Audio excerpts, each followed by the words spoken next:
Did you see the thing about the continuation of that Zootopia abortion comic? What did you just say to me?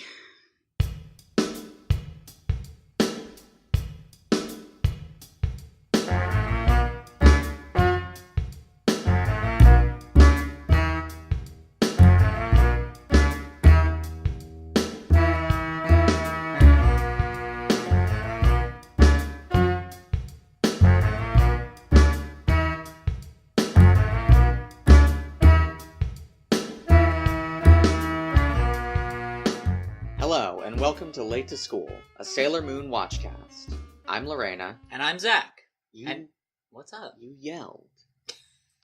I don't. You just scream. Just scream every time you introduce yourself. Okay. Why don't you do the fucking podcast I'm sorry. by yourself? I can't. Are you good? Yeah. I don't know how. Like, it's so far away from me, relatively. Like, I know, I get it. Before we get into these episodes, did you, do some research? I did. I did do some research. So, this is a rock fact. I don't remember the name, so now it's just an Over the Garden Wall reference. Uh-huh, great. I don't remember the name of the segment. I think I've changed the name like 5 times. Yeah, you definitely have. Last time it was Rock Talk with Zoc. I'm the funniest person you know. I don't... okay. So I didn't look up the healing, the sort of crystal healing metaphysical properties of kunzite last time, because I forgot our boy kunzite. Right. So in penance for that, I have looked up both versions of kunzite. Yeah. I have looked up the meanings behind kunzite and the completely different stone, malachite. Did you go to the same website? Not as last time. Okay, so... But the same website as between the two. Yes. Okay, what's the new website? The new website is crystalvaults.com. Okay, great. Which is a lot more detailed, it feels like, than the other whatever the other one was. Hey, I think it was crystalhealing.com.au. Specifically .au. Yeah. Uh-huh. Pulling back the curtain a little bit, it's been a long-ass time since we, did a thing. Mm-hmm. I did just listen to that episode to check. Good. To make sure. So you know what the fuck is going on. I know what the fuck is going on. And I don't. Okay. But, so yeah, kunzite. It is, apparent, so kunzite, pink kunzite specifically, is often called the woman's stone. That's interesting. I would like cited sources on that. Yeah. crystalvaults.com. It is particularly supportive for a young or first-time mother, and for all single mothers. Uh-huh. That's weirdly specific. Yeah, and also not true of kunzite, I think. No. He does not seem like he would be good for any mothers. No, and assists human as well as animal mothers, who may have a hard time caring for their young. I like that because I've never considered crystal healing for animals. Yeah. How do you use crystal healing on an animal? You just sort of... I'm envisioning, like, just a Scooby-Doo style collar, but the tag is, like, a kunzite? Just kunzite, yeah. It's a figurine of kunzite. You get it. It's a kunzite amiibo. Yeah, you get a kunzite nendroid. It's also an ideal crystal for children, having a hard time adjusting to and functioning in life, which is somehow far less specific. Uh-huh. This site also has a lot of little sections for each stone, like kunzite physical healing energy, kunzite emotional healing energy, kunzite chakra healing energy, and balancing energy. Okay. And it has a section here that is kunzite goddess crystals. Sorry? Kunzite goddess crystals. What is that? Goddess, like, kunzite may be used to honor Aphrodite, the Greek goddess of love and beauty. Kunzite may also be used to honor Astarte, the Phoenician goddess of fertility. Question. Yeah. Which Roman god is Aphrodite? Does she have an equivalent?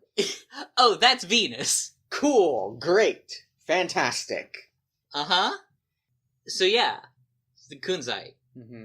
There's a lot more detail in here, but if I read all of this, I think we get the gist. It does not seem like Kunzite lives up to his crystal healing properties. No, but I do feel like he is more applicable to Malachite. Okay. So Malachite, it feels more akin to Kunzite the character. Right. Because Malachite, for multiple reasons, but like we've said before, Malachite is green, and the Kunzite stone is green. Yeah, Kunzite, the stone, is not green. Right. It's pink. And Kunzite has, like, mint green hair. Yeah. But also, I'll just read. Malachite personifies the deep healing green of nature, and represents the innate beauty of flowers, trees, roots, and plants. Right, and he's, Dark Kingdom married to Zoisite. Right. It's Malachite is a protection stone. Okay. It absorbs negative energies and pollutants. Well, he does. I mean, he doesn't. He doesn't absorb energy. No. So there's just there is a note here. That I do want to point out. In big bold letters under Malachite Healing Therapies overview. Yeah. This crystalvaults.com does want you to know Malachite must be handled with caution. Oh, you don't say. Yeah, because Malachite is toxic. Yeah. And should be used only in its polished form. Avoid breathing its dust. Oh my god. So I was wondering if maybe Malachite was like, maybe crystal healing would be, like, hey, don't use Malachite, because it won't heal you. It'll kill you. But no. Just be careful. Just do it carefully. Only the polished form. I don't know. Maybe there's a way. Maybe Malachite can be. I assume once it's been polished. Yeah. I think it might just be you can't ingest Malachite. Okay. In any form. Right. So, like, don't rub it on your skin a bunch and don't breathe the dust. Right. Also, Malachite goddess crystals honors Hathor. Okay. The Egyptian goddess of joy and fertility. A lot of fertility goddesses. Yeah. Also, only goddess crystals. There's no god crystals. Well, crystal healing isn't for men. That's fair. It's like how Dr. Pepper 10 is not for women. It's like how Dr. Pepper 10 is the crystal healing of sodas. Yeah. Well, it's masculine crystal healing. Okay. If I hang a can of Dr. Pepper 10 round my neck like an albatross, I will be I will be protected from negative energy. It won't work for me though. No, it won't work for you. Malachite honors Isis also. Okay. The Egyptian goddess of life. Also Persephone, the Greek goddess of spring. Okay. But also the website does not point that out, but is also the Greek goddess of the underworld. Huh. Does Persephone have a Roman equivalent? I don't know. Let me look that up. Okay. Persephone's Roman equivalent is Proserpina. Okay. So not That's probably a moon somewhere, right? Probably. If I had to guess. Persephone might be a moon of Pluto, I'm not sure. Oh, right, because a lot of the moons are just the Greeks. The Greek gods. For some reason, yeah. Alright. But yeah, that's a rock fact. Yep. Let me take that again. Okay. But that's a rock fact. Thank you. Like the show. Like, are you yeah, I've seen it. You've seen Over the Garden Wall? Yeah. Many times. You remember I'm the Highwayman. Yes. Thank you. Welcome to our Over the Garden Wall watchcast. Welcome to Late to Weird Woodland Animal School. Our Over the Garden Wall watchcast. Anyway, let's talk about the actual episodes. Let's talk about the actual episodes, and let's talk about how I have no idea what the fuck is going on anymore. So I should say, we watched 2 episodes this week. We probably should have watched 3, but neither of us had the energy for it, so it's fine. And also, if you were watching this when it first aired, you watched them one at a time, so that's, don't worry about it. Don't worry about it. Our first episode is episode 33, Enter Venus, the Last Sailor Guardian. Uh-huh. Uh, It's still so funny to me. it was directed by Yuichi Endo and written by Megumi Sugihara. It first aired November 21st, 1992 in Japan and October 19th, 1995 in English. So the episode starts as usual with the pre what is it? Precap? I call them precaps. Precaps. In which Usagi says, "Wow, my dream of becoming super famous has finally come true." Sort of. The truth is, the enemy is using my identity to lure in Tuxedo Mask so they can steal his rainbow crystals. Tuxedo Mask, look out! That does it! Time for the real Sailor Moon to take action! In the name of the moon, I'll punish you! Uh-huh, yep. And So that was, just kind of the whole plot. Yeah, uh-huh. Well, so, a lot of it. This episode opens with a clip show. Yes, I love when an episode starts with a clip show that is also literally just about how much the Dark Kingdom hates Tuxedo Mask. Yeah. Because that's happened like twice now. Yeah. It's basically like a bunch of scenes of the Dark Kingdom almost getting that Sailor Moon. Mm-hmm. But then Tuxedo Mask is there. Interesting note about this, though, What's is that one of the scenes is the bit when Nephrite confronted Usagi Yeah. as Usagi. Which means... I didn't even notice that. So, like, also, we just know that Queen Beryl can just watch the shit that her heavenly kings have gotten up to. She should know. She should be able to just know now. Oh, no. She should know everything Nephrite knows. Oh, no, Sailor Moon. But she doesn't. The show? She doesn't know that. Sailor Moon, the show. And Queen Beryl gets angry about the clip show and just, like, sort of yells at Zoisite, and it's like, hey, why are you showing me this? The fucking whatever it is, the hologram or whatever. It's coming from her crystal ball, yeah. It is? Okay. She just breaks her crystal ball. Yeah, and, Zoisite is like, yeah, so, Tuxedo Mask is really fucking our shit. And Beryl's like, yes. I know that. Yeah, we're aware. Do you know Have his you watched identity? the last 32 episodes? Yeah.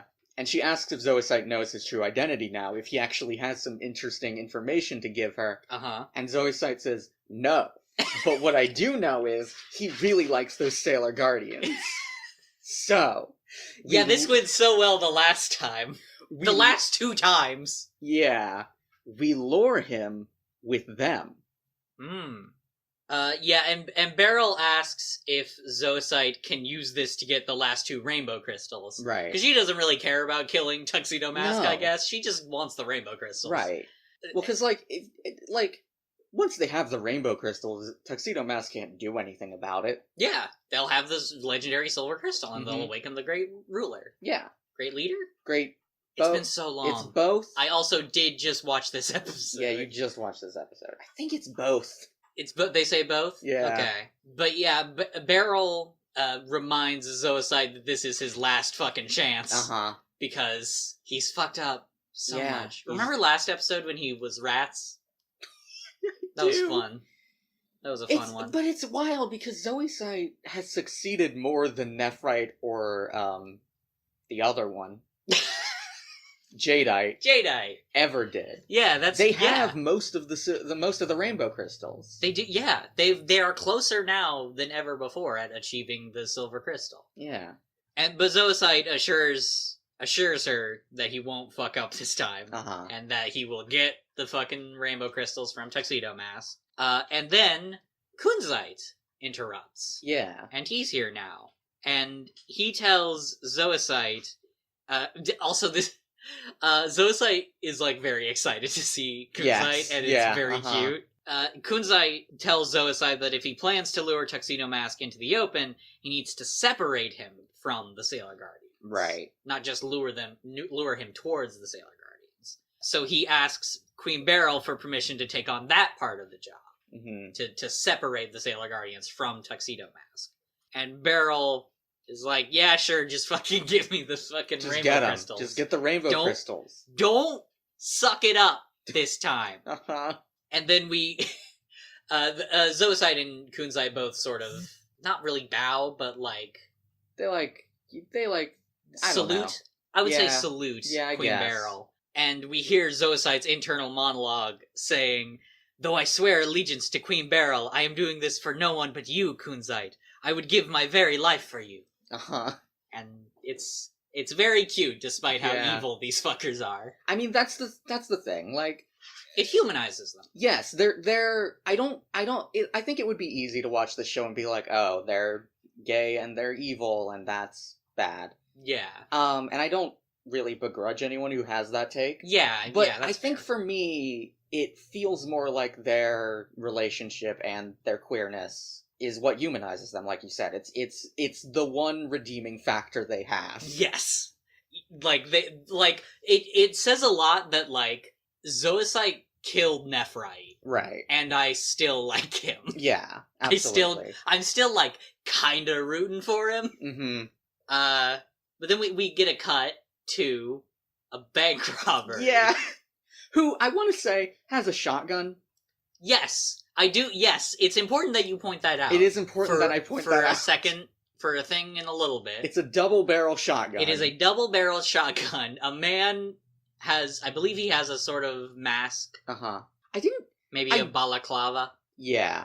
I'm unsure if this was cut from the Deke dub because the wiki didn't mention it at all. Oh. But I cannot imagine that Yeah. it was left in. Yeah. That's just a gun. That's just a very big gun that Yeah. he's holding very irresponsibly in one hand. That is Yeah, not it's how not- you hold a shotgun No, like that. he's gonna It's not like a break his- sawed-off. He's gonna break his shoulder. You shouldn't hold a sawed-off in one hand either. No. You'll Turns still out- break your fucking elbow. Turns out you shouldn't hold any guns in one hand. Yeah, holding a metal explosion container in one hand, not good. No. But he's, like, disguised, I guess. Yes, he is. Welcome to Payday 2. Uh-huh. Um, And he's just firing into, like, I don't know what you call this part of a bank. I wrote down teller in my notes, I think. Yes, into like the yeah, Okay. the little booths. Right, but, like, what is the, I guess, entrance? He's in the entrance The of lobby. the bank. The lobby. The foyer. The foyer of the bank. And he's demanding that the tellers put all the money in a bag he has. Mhm. You know, like Yeah. bank robbers do. He actually, I do want to point out, I was wrong about the balaclava. He's wearing a green tracksuit, Mm-hmm. sunglasses, and a white bandana. Right, yeah. So I guess that works. Yeah, uh-huh. Sort of you couldn't afford a balaclava? Mm-hmm. Well, I guess not. You are robbing a bank. Yeah. But yeah, he demands, the money be put into a bag. But then his arm gets struck by a boomerang. Yeah. A blue boomerang. Uh-huh. Welcome to Super Smash Brothers. And he drops his gun. Uh-huh. And his glasses. And his For sunglasses. some reason. Yeah, uh-huh. I guess he just moves so quickly in shock, they fall off his face. I guess. That's happened to me before with my glasses. Okay. They're not super well fitted, so. Okay. And we see the boomerang that hit him return to its owner, which is Sailor Moon. Sailor Moon. Yeah. She's got a slightly different outfit. Her outfit is, her bows are purple instead of red. Uh-huh. And, And her eyes her eyes are different. are just sort of angry. Uh-huh. And the robber asks who she is, which is a kind of a wild question. Yeah, this Because- episode raises some questions for me. This episode and the next one raise so many fucking questions for me that I am very curious what your questions could be. My the question- person who saw this show. My question here is, people don't know who Sailor Moon is? Yeah. It They seems should. like they did. It super did. Like, Shingo and fucking, his friend, I forget her name. Mary? No. No. Maki? No. Nikki? Mika? Mika. It was Mika. Okay. They're both Sailor Moon fans. Yeah. They like her more than Sailor V. Mika made a Sailor Moon amiibo. Yeah. I don't understand. Yeah. Anyway. But she doesn't Answer. She She just kind of smirks. and then kicks him in the face. Right. And knocks him the Uh-huh. fuck out. Game! That was the Super Smash Bros. Ultimate just came out, and listen, that's gonna be all Zach does this episode, I guess. Fucking Luigi. Thank you. Uh-huh. Samus. You can't. It's a good impression. It's not a good bit, though.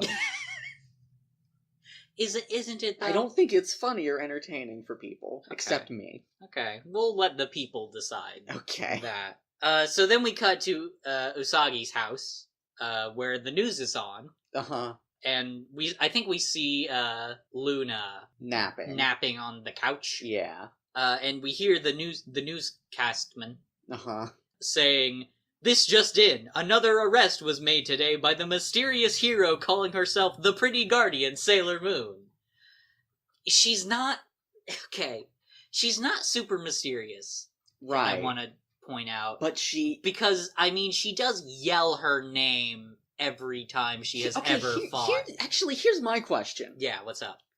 We never see spoilers. We never see this fake Sailor Moon talk. No, we don't. So is she? Maybe she's more mysterious, right? But if so, how'd they know? But also, how'd they know who she was? According to witnesses, a man armed with a rifle entered the Tozai Bank's Juban branch around 2 p.m. It was super not a rifle. It was definitely it had 2 barrels. Maybe this is just characterization for this newscaster, man. He doesn't know anything about guns. He doesn't know anything about guns. That's fair. Yeah. I don't think it's intentional. I think it's just a flub. No, I mean it's fair on his behalf. Okay, yes, it's fair for him to not know a ton about guns. He's from Japan. Like, they have much better gun control, from what I understand, than the United States. I think so, yeah. So he wouldn't have to, usually know about that kind of thing. Right.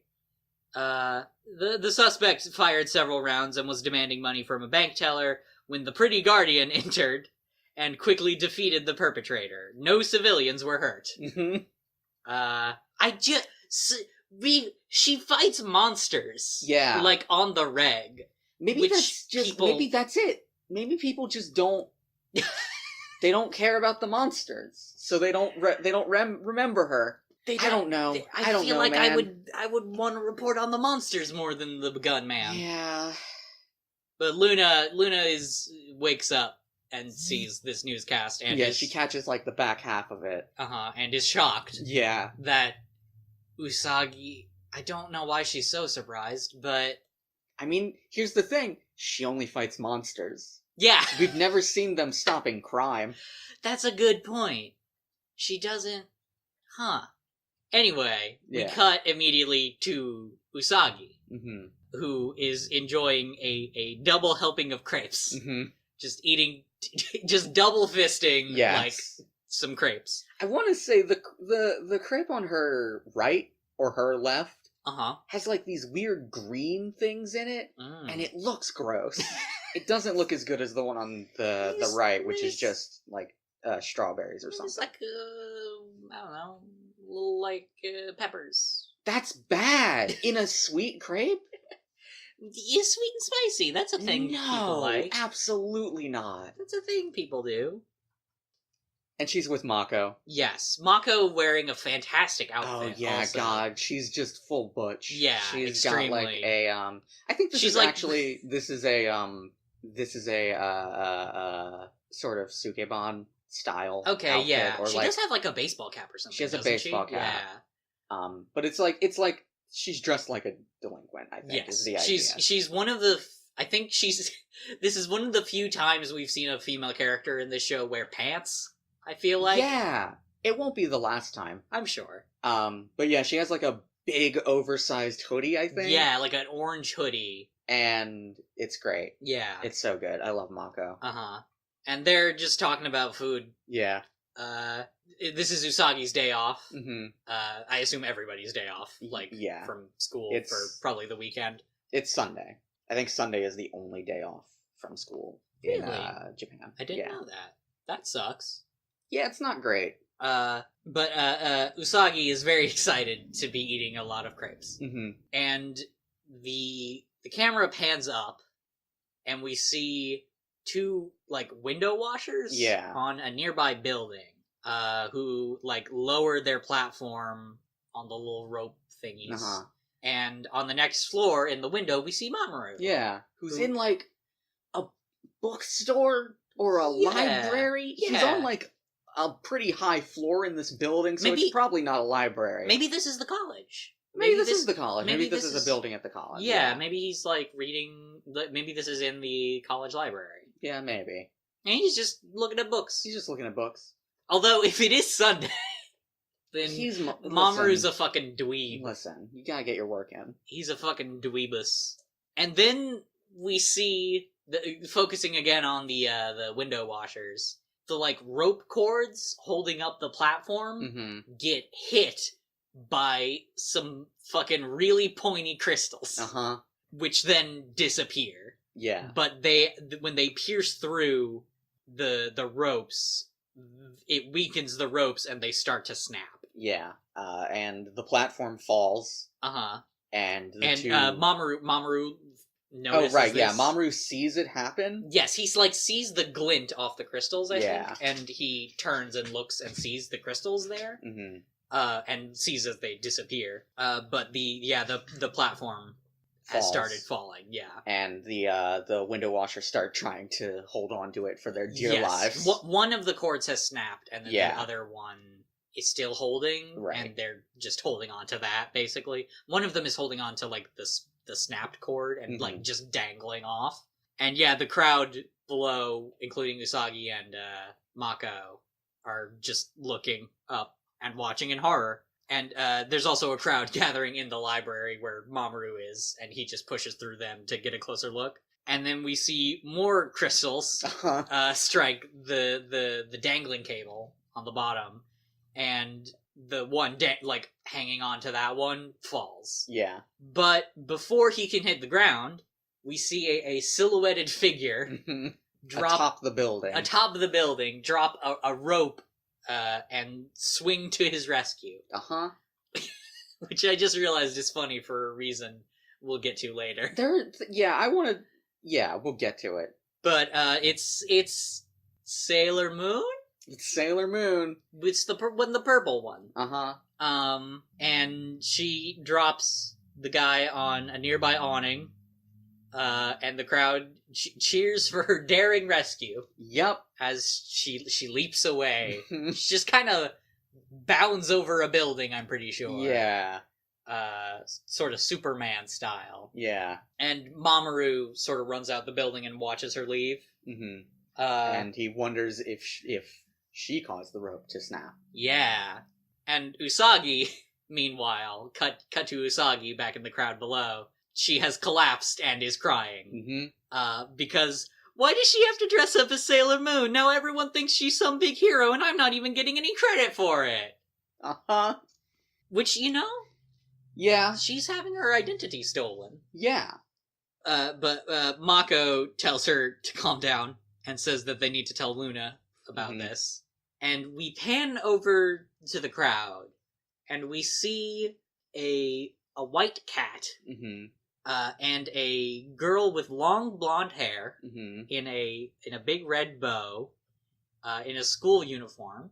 And the girl seems to have heard Usagi, and looks like she knows something, I guess. Yeah. She looks like shocked to hear. She looks shocked to hear what Usagi is saying. Yeah. And then we cut to the fake Sailor Moon jumping across the rooftops, just willy-nilly almost, just like, again, Superman style. Yeah. And we see Kunzite watching from atop a billboard. Yeah. And he says, the only ones with any chance of catching her are the Sailor Guardians and Tuxedo Mask himself. And the minute he shows up, that'll be that. The end of Tuxedo Mask. So we've been calling this fake Sailor Moon her, and we probably should have just said this earlier. It is Zoisite. Like, I don't care about spoiling that, because I want to point out, why does Kunzite say her? He knows! What's up with that? Since we are pointing that out now, I also want to say, why didn't Zoisite just fly to save that guy? Yeah, that's the thing. he Zoisite, can fly. he uses a boomerang because I guess he can't do Moon Tiara action. Right. But he has magic powers. He has magic powers, and nobody knows that Sailor Moon doesn't. He has all these weird, mundane replacements for what Sailor Moon can do, but he can do magic. He's a magic man. I don't understand. Also, I want to say, apparently there were, like, TV spots and trailers and advertisements for, the English release of the Deke dub of Sailor Moon. That used clips of the fake Sailor Moon from this episode. Really? Yeah. That's incredible. It's so much to think about. Because it doesn't, like, it's obvious. It's clearly not. The whole costume is different. Her face is not her face. Anyway, we see Mamoru arriving at the docks. Yeah. It's apparently started to get like all cloudy and like lightning is sparking across the sky, so you can tell this is a dramatic moment. And he says to himself and the audience that he could have sworn that the fake Sailor Moon came this way, but he's lost her. Yeah. Well, he doesn't say fake. Yeah, he doesn't know. He thinks that maybe this is Sailor Moon and she's gone evil. What? Okay. Zoisite couldn't even get the costume colors right? I don't get it. I mean, I think it might just be for us. Yeah, for the audience. That's fair. But the Sailor Guardians have also arrived at the docks, along with Luna, and Ami is asking about the Sailor Moon imposter, and Rei says that she saw her on the news catching a bank robber, and that's how she knew it couldn't be the real Usagi, because she was too competent. Right. And Mako agrees, saying that if the real Sailor Moon worked that hard, there wouldn't be any more work for the rest of them. Yeah. And Usagi is offended. This scene also has some interesting, like, literal framing. Like, yeah, like they're walking past like a pile of like concrete pipes. Yeah, and we see they're like the camera is on the other side of the pipes from them and looking through the pipes at them as they talk. Right. And it just it looks cool. Yeah, it's a good little cinematic little thingy. Yeah. Ami wonders. Again, always the pragmatist. Ami is wondering what the imposter wants and whose side she's on. Right. And Rei asks Luna if it's possible that she could be the fifth Sailor Guardian. Because Luna did mention that last time. Did she? Yeah. Having a fifth Sailor Guardian? No, yeah. I think the voice, the fucking mission control told Luna, but she didn't tell the rest of them. She didn't tell the rest of them, that's right. I'm pretty sure that's what happened. Okay, I guess she told them off screen or whatever. I guess. Ray knows, so I assume they all know. Luna is caught off guard. Yeah, and he's like, let me think about that for a moment. Yeah, let me think. Thinking about it. Definitely still thinking about it. Don't ask again until I'm done thinking about it. She doesn't answer. She does not. We'll talk about that. Okay. But Usagi says that she doesn't care who the Sailor Moon wannabe is, because how dare she go around using my name without asking my permission? I'm about to call a lawyer and sue her for stealing my act. Yeah. Which I would love to see that trial. I would love to see this 14-year-old call a lawyer. I feel like this is the plot of a Phoenix Wright mystery. Probably. Like, superhero steals other superhero's identity. Yeah, maybe. There would have to be a murder somewhere in there for it to work. Yeah, that's true. Phoenix Wright, unfortunately, does not take civil cases. But so the other girls pratfall, and Mako tells Usagi to get together. But then they hear a girl screaming, and the girls run off to investigate. And we see the fake Sailor Moon being hoisted by a cargo crane. Yeah. That Kudzite is controlling with telekinesis. Yeah. Because, I mean, Here's the things we know about the Dark Kingdom. Right. The four heavenly kings specifically. 1, can fly. Can fly. 2, can control heavy machinery with their minds. Yes. 3, that's it. That's it. Good hair. Good hair. But yeah, the girls spot them, and Usagi is like, well, we have to help her. Mm-hmm. They're like hiding behind some cargo crates. Uh-huh. Mako stops her, and Luna says it's probably a trap, but Usagi is determined to help because she can't just ignore someone in danger, even if she is stealing her identity. Mm-hmm. And the others agree, and they all transform. And it's very cool. And this is like yeah. the first time we see them all transform at once. Yeah. And it's so cool. It's very cool. There are a lot of good transformation moments in these 2 episodes. Yeah. And then we just see a shot of the fake Sailor Moon hanging from the crane as lightning cracks across the sky. And then we cut to commercial. Yeah. And I learn about, God damn it, who's that dude? Alright. You know that dude? Matthew McConaughey? Yeah, I think it's him. I think there's an ad I've been getting a lot, which is just he has a new bourbon that he's selling. Oh, really? I think it's him. Okay. I'm not certain. See, you got like you got Matthew McConaughey selling bourbon, and I got John Cena selling beer. I got that too. Okay. I was gonna say you got the chaotic evil version of My Lawful Good ad. Uh-huh, yeah.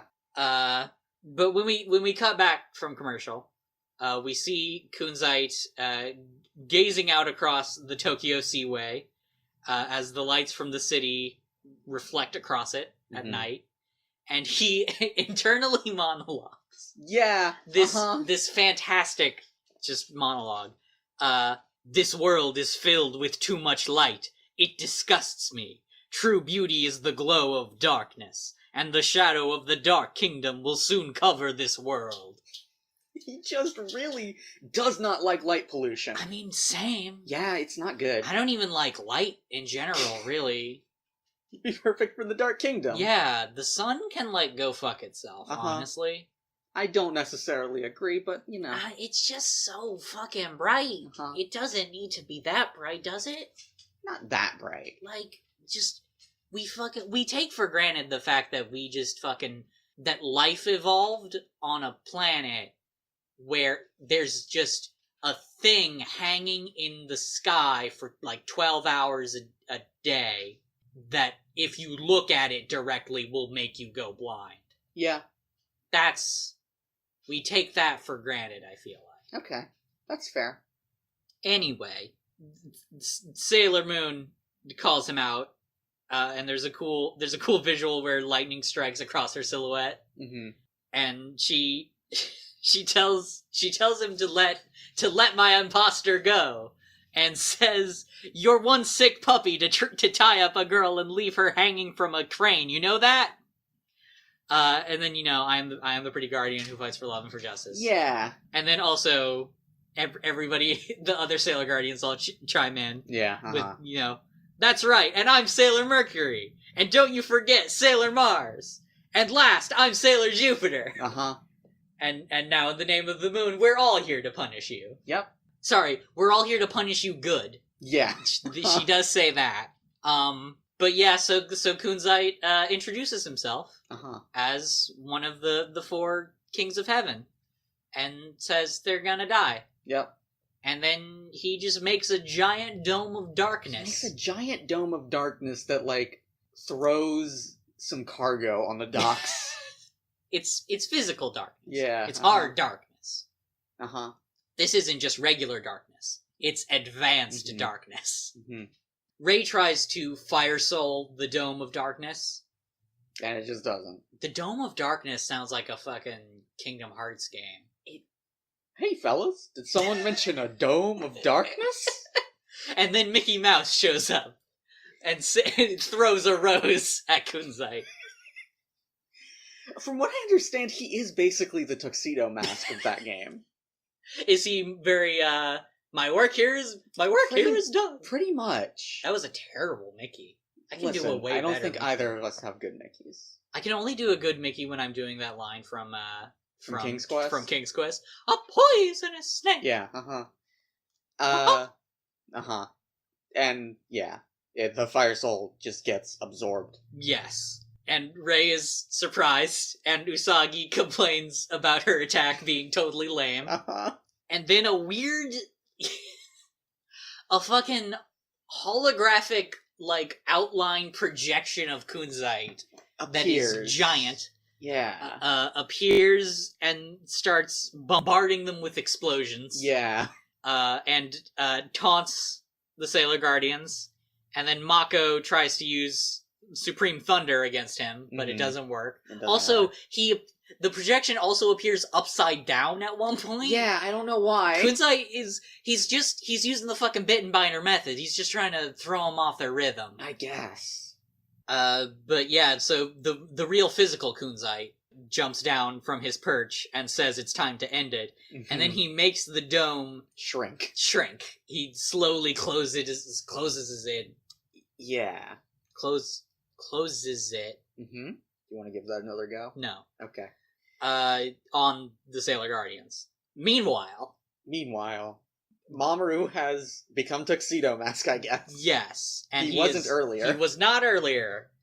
I just remember the first time we saw Mamoru turn into Tuxedo Mask? I just love the idea of, like, where did Sailor Moon go? And then he just, like, clutches his chest and just falls and turns into Tuxedo Mask forcibly. Yeah. And he's just like, fuck. But But we know that doesn't happen anymore, at least. From things in the next episode. Yeah. I don't know. Anyway. Yeah. He's running through the docks. His fucking Spanish guitars are playing. Yeah. And he runs past an alleyway and spots the fake Sailor Moon suspended from the crane. And he says out loud, I wonder if this could be a trap. And then just goes. to... I mean, if I were a superhero, that'd be a mood, I feel like. That's fair. Because, like, it's always a trap, But yeah, he leaps up and cuts her free of the crane. With his cane. Which somehow... I guess. He can just... Listen. It's magic. He's a magician. He has a special... He has a fucking spell. He has, like, a second level spell that lets his bludgeoning weapon deal slashing damage instead. Yeah, exactly. And he catches her on... Well, he catches the fake Sailor Moon. Right. On the way down. And they land, and a bolt of lightning... almost fucking hits them because it's hitting the crane. Yeah. But Tuxedo Mask leaps out of the way. Into, like, a nearby warehouse. Yeah. And as he is distracted by the near escape, fake Sailor Moon takes this opportunity to summon a pointy crystal and stab Tuxedo Mask in the shoulder with it. And he's very upset. Yeah. And is like, you're not Sailor Moon! Which, what was your first clue, bud? Was it the fact that you didn't fucking transform even though she was transformed? But then the fake Sailor Moon, like, laughs and leaps up on a crate. Yes. And she fucking sheds the disguise like snake skin. Yes. And reveals to be Zoisite. Grandmama, it's me, Anastasia. And Tuxedo Mask is upset. Yes. Just Zoisite. He's so good. I love him. But yeah, he taunts Tuxedo Mask and then tries to hit him with just a beam of flower petals. Yeah, I guess. Zoisite's just kind of got one attack, it seems like. Well, now he has two. Yeah, he's got flower petals and boomerang. Well, no, he has okay, he has three. Yeah. Flower petals, boomerang, and sharp crystal. Yes. The dark crystal, the silver crystal, the rainbow crystals, and the sharp crystal. What's its power? It fucking stabs you, is what its power is. But Tuxedo Mask leaps away into a maze of cargo containers. And Zoisite tells him that he can run, but he won't get away with the rainbow crystals. And he creates just a bigger crystal spike. Just like a sword-shaped, almost, crystal spike. Yeah. And we see Tuxedo Mask, like, gripping his shoulder in pain as he hides amidst a bunch of, like, bags of concrete. Meanwhile, Kunzite is crushing the girls to death. Yeah. With the Dome of Darkness. Mako tries to destroy the dome with Supreme Thunder again, but it still does not work. And then we see the clouds start to clear as Kunzite is telling the girls that they're finished. And I like that sort of visual shorthand. For hope. You know, which is not apparent yet. Not apparent yet, because we come back to the warehouse. Where Zoisite is just fucking running through the cargo. Slashing back and forth. Okay. Zoisite also has that spell to make his piercing damage spike of crystal deal slashing damage to his environment. Because he is cutting through... That's not how that would work. Yeah, no. But he is just slashing open the bags of concrete and, like, toppling boxes over.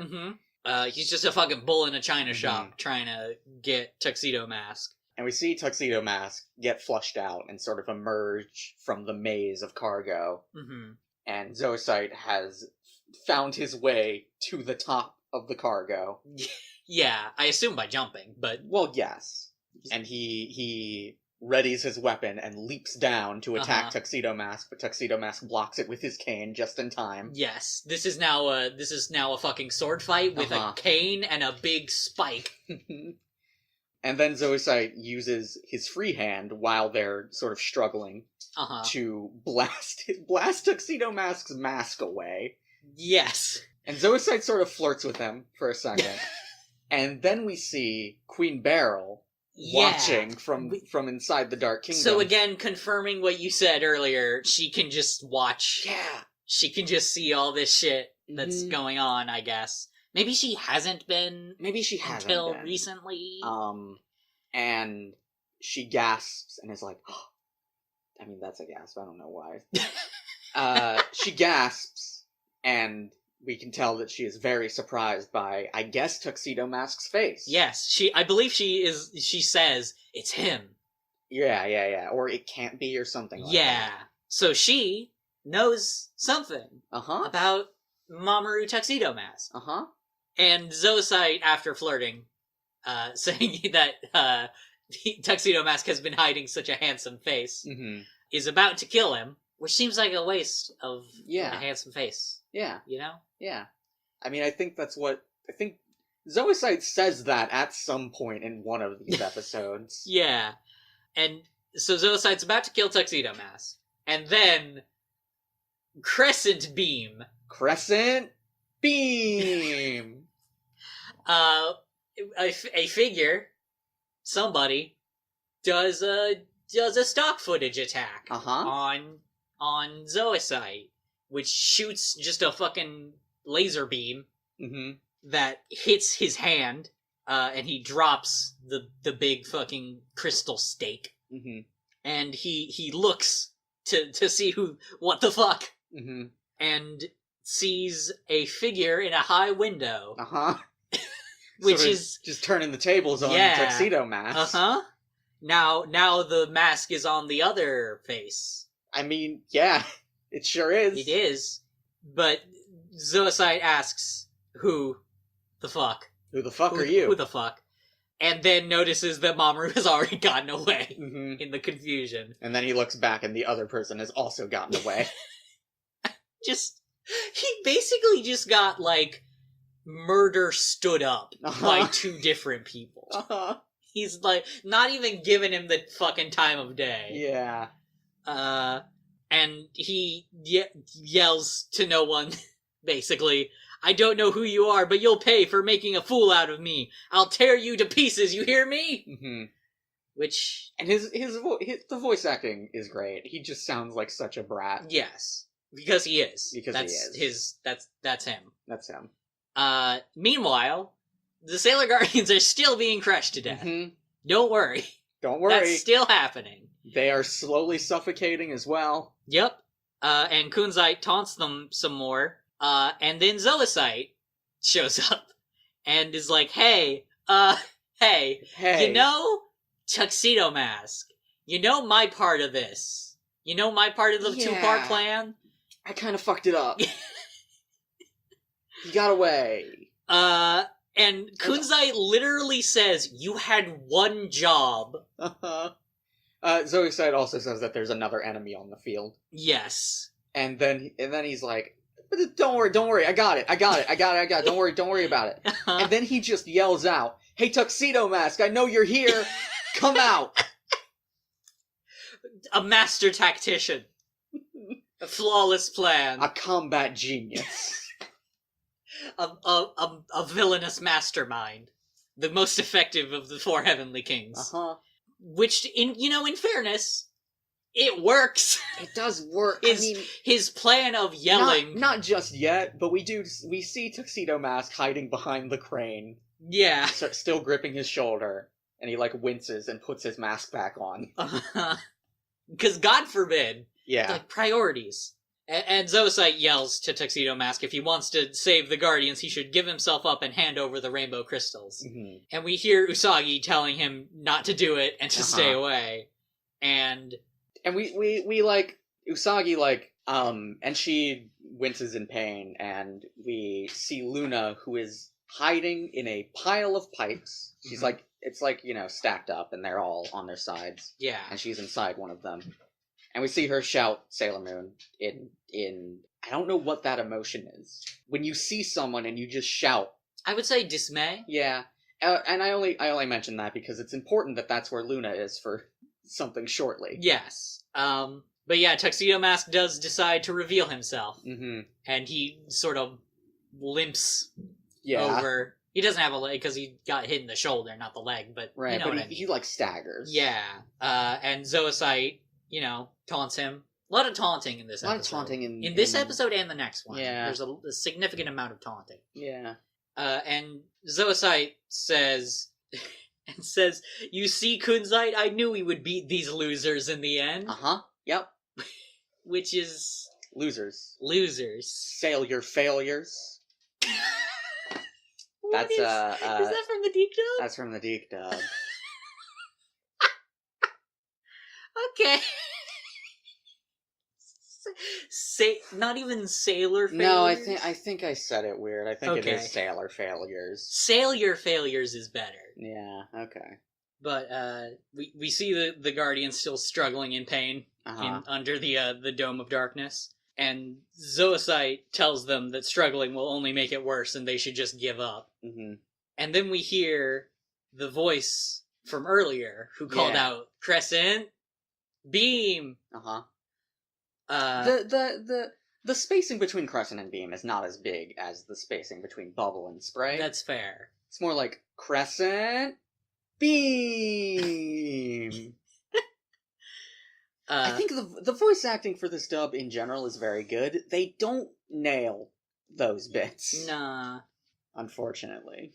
They're still fun. They're fun. But, she says, don't listen to him. No matter how hopeless things may seem, you must never give up. Uh-huh.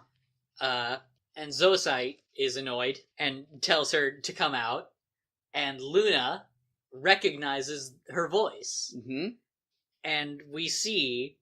atop a nearby building, a girl in a Sailor Guardian uniform. Yeah. She has an orange uniform. Mm-hmm. She has long blonde hair and a big red bow. Uh-huh. And she is wearing, also... She is wearing a red domino mask? Yeah. And she leaps down from the building. Mm-hmm. It's Sailor V. It's Sailor V. We can say that. It's what Sailor V looks like. It's Sailor V. And she leaps down... and removes the mask with a flourish, and reveals her face. Her face. Which isn't, Listen.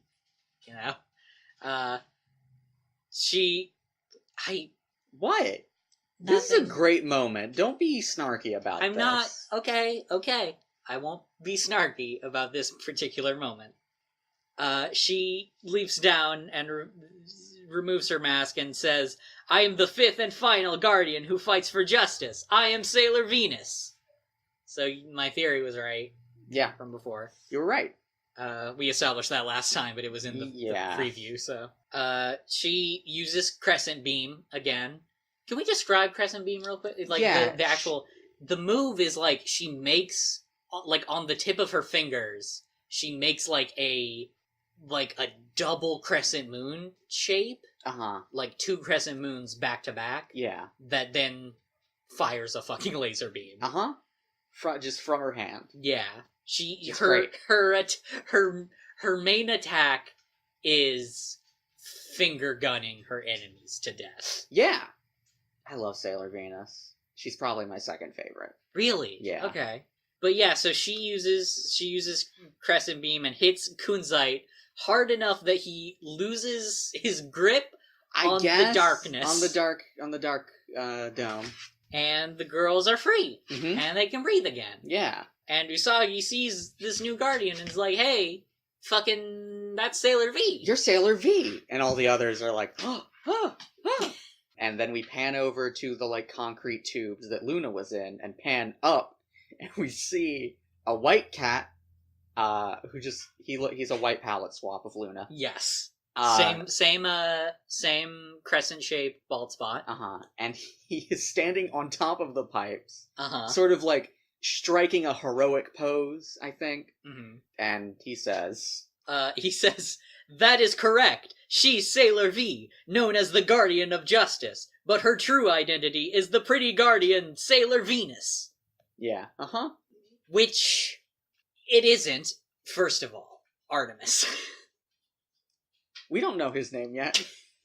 Okay, he jumps down and Luna greets him as Artemis. Yeah. And he says it's good to see her. Yes. What do you mean it isn't? I'm not... That's not her true identity.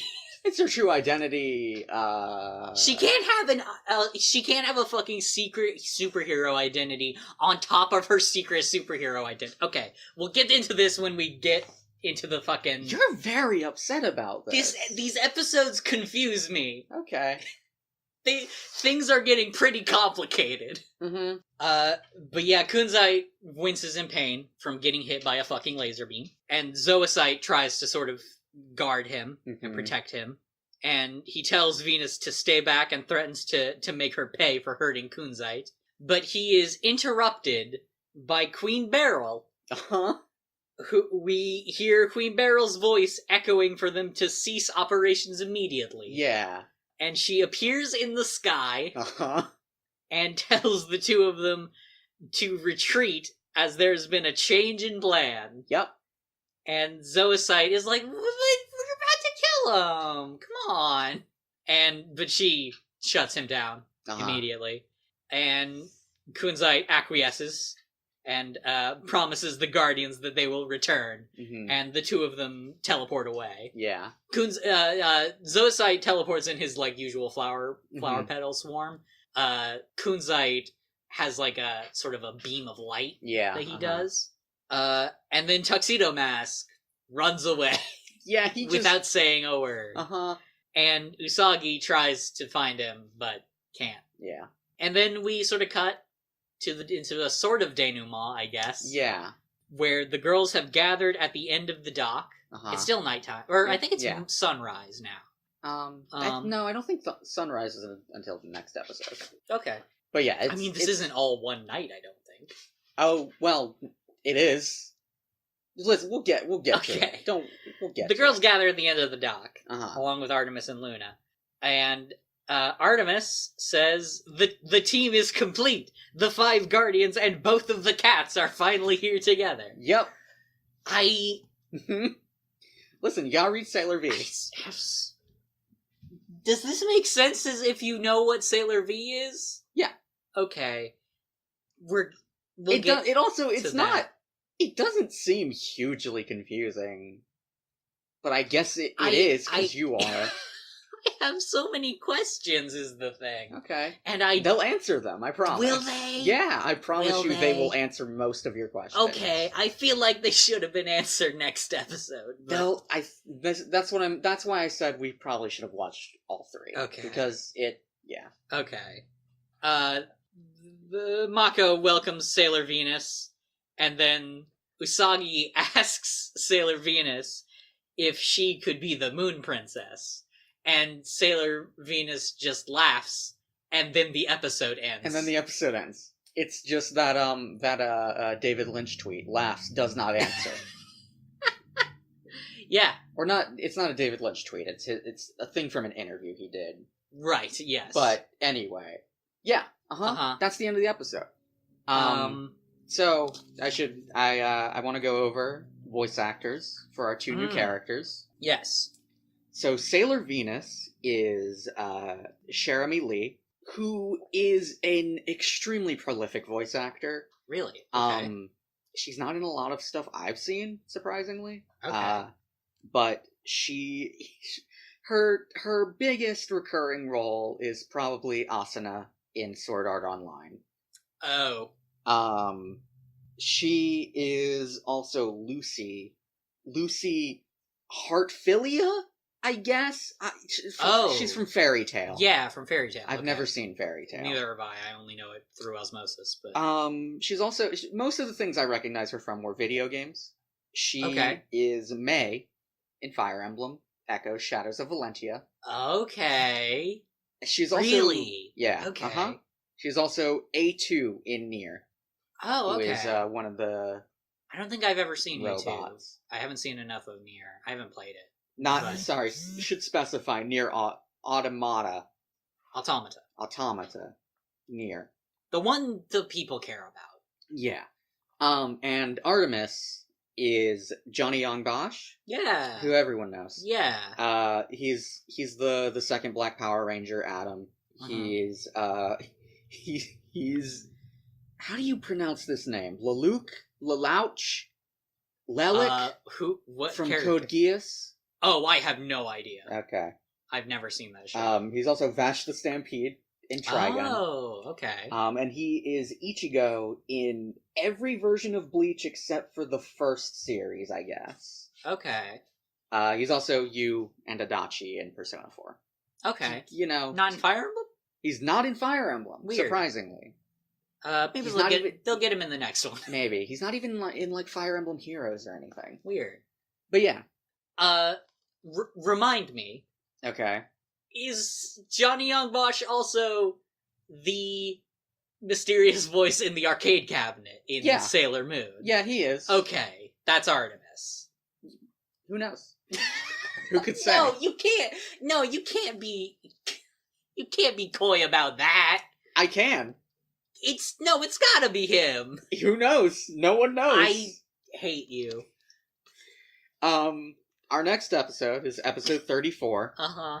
The Shining Silver Crystal. The Moon Princess appears. Yeah, this is a shockingly unspoily title.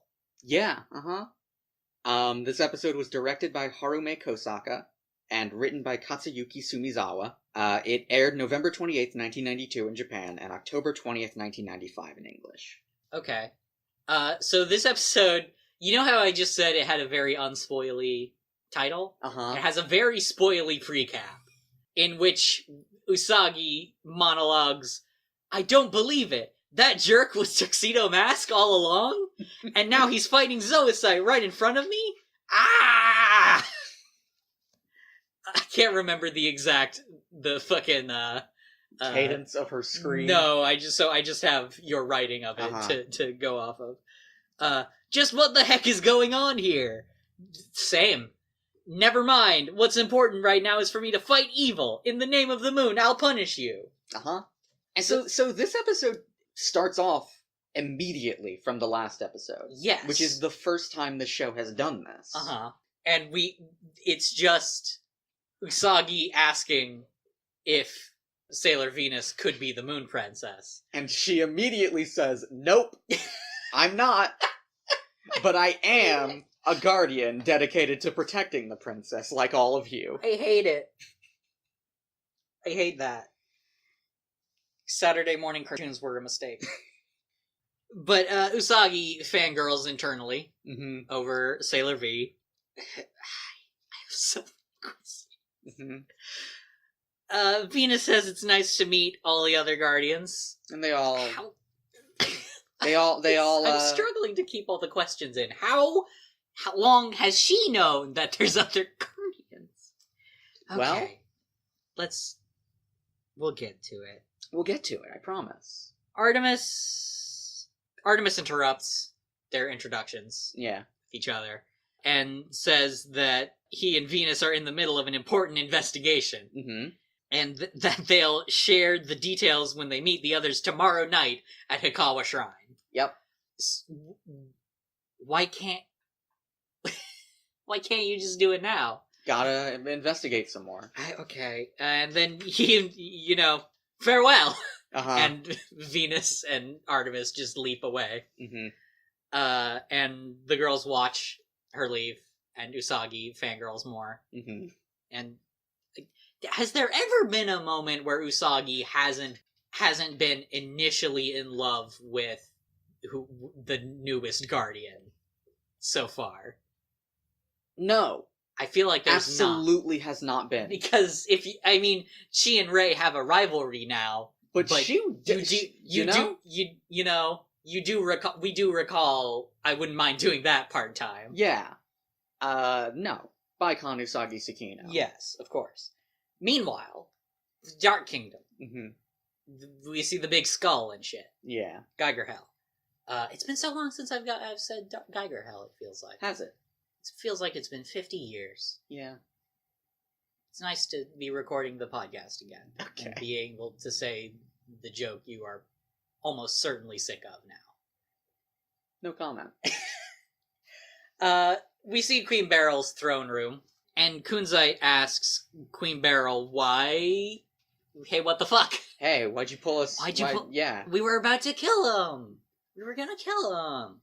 And she says that there's been new orders from the Great Ruler. Uh-huh. Which is that they can't kill Tuxedo Mask. Nope. Instead, they must bring him to Queen Beryl alive. Can I say a theory I have? Because I don't remember, actually. Now you get to theorize with me. I think that's a lie. I think Queen Beryl made this executive decision.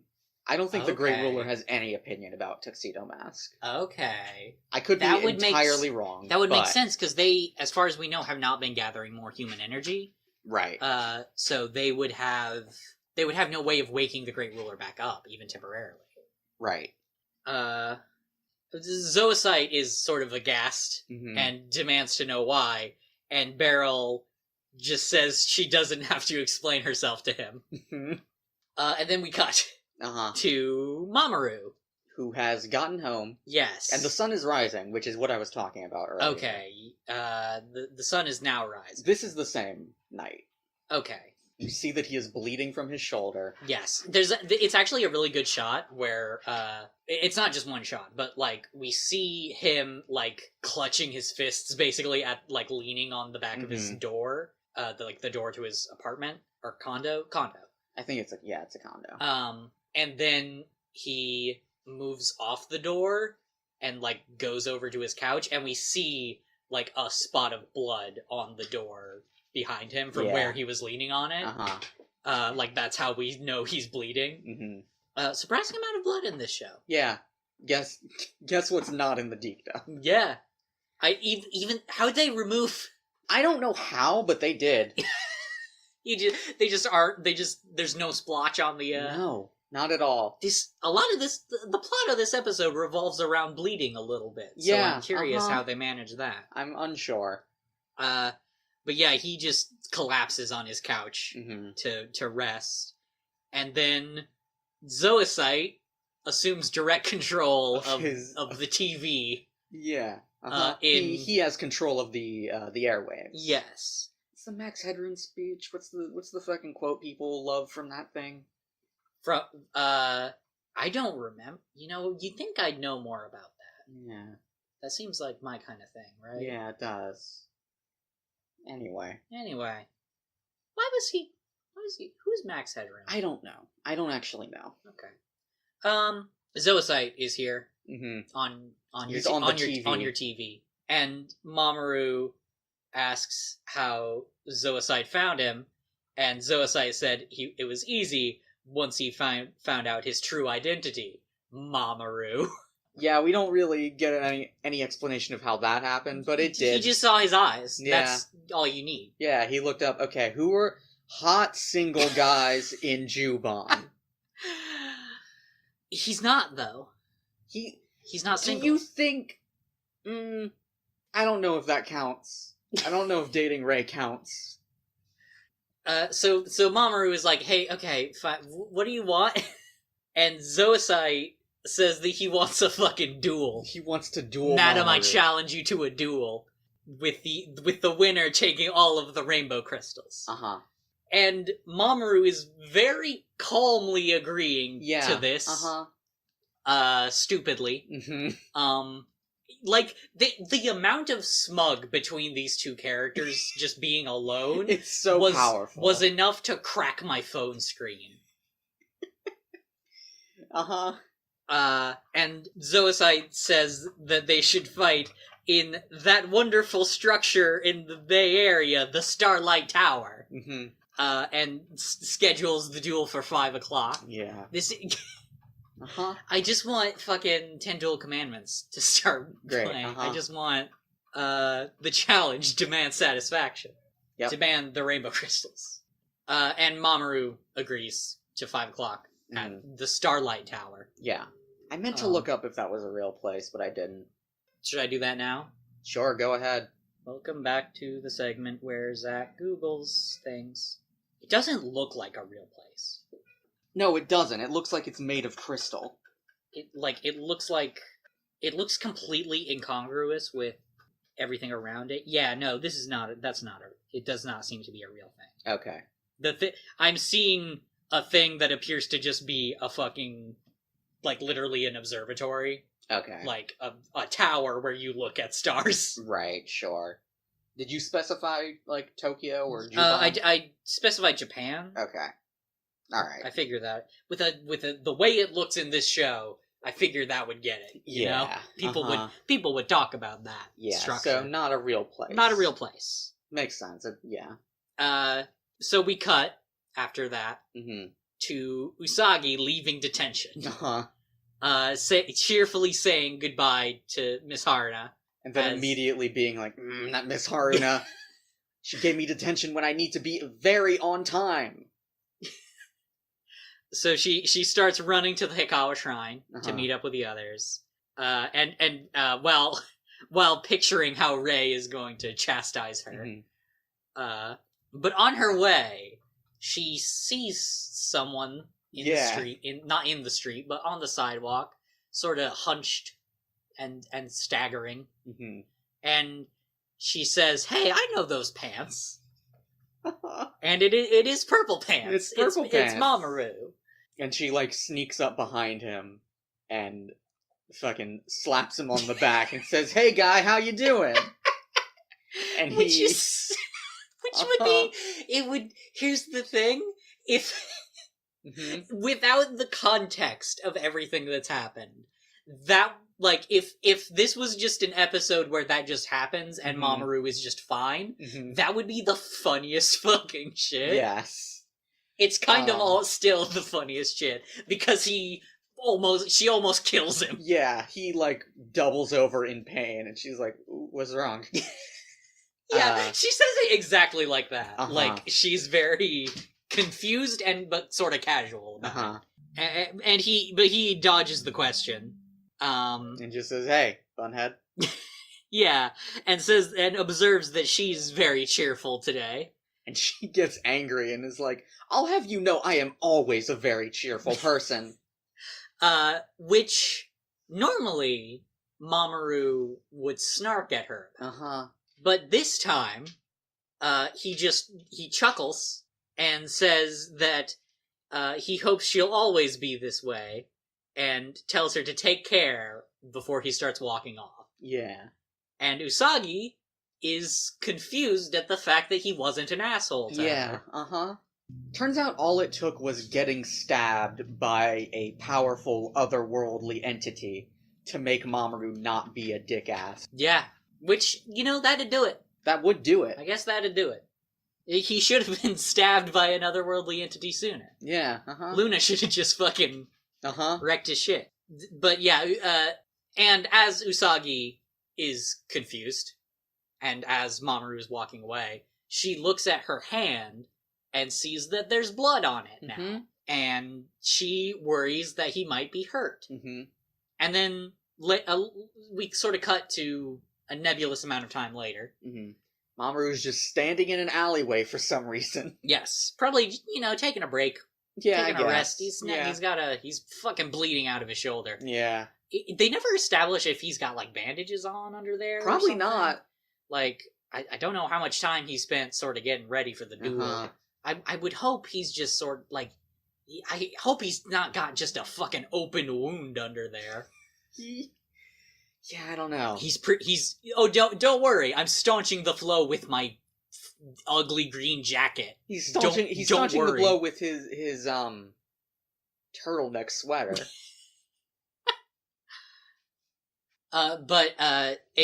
We see a hand grab Mamoru's shoulder. Mm-hmm. And he spins around and, like, is about to, like, judo chop whoever's here.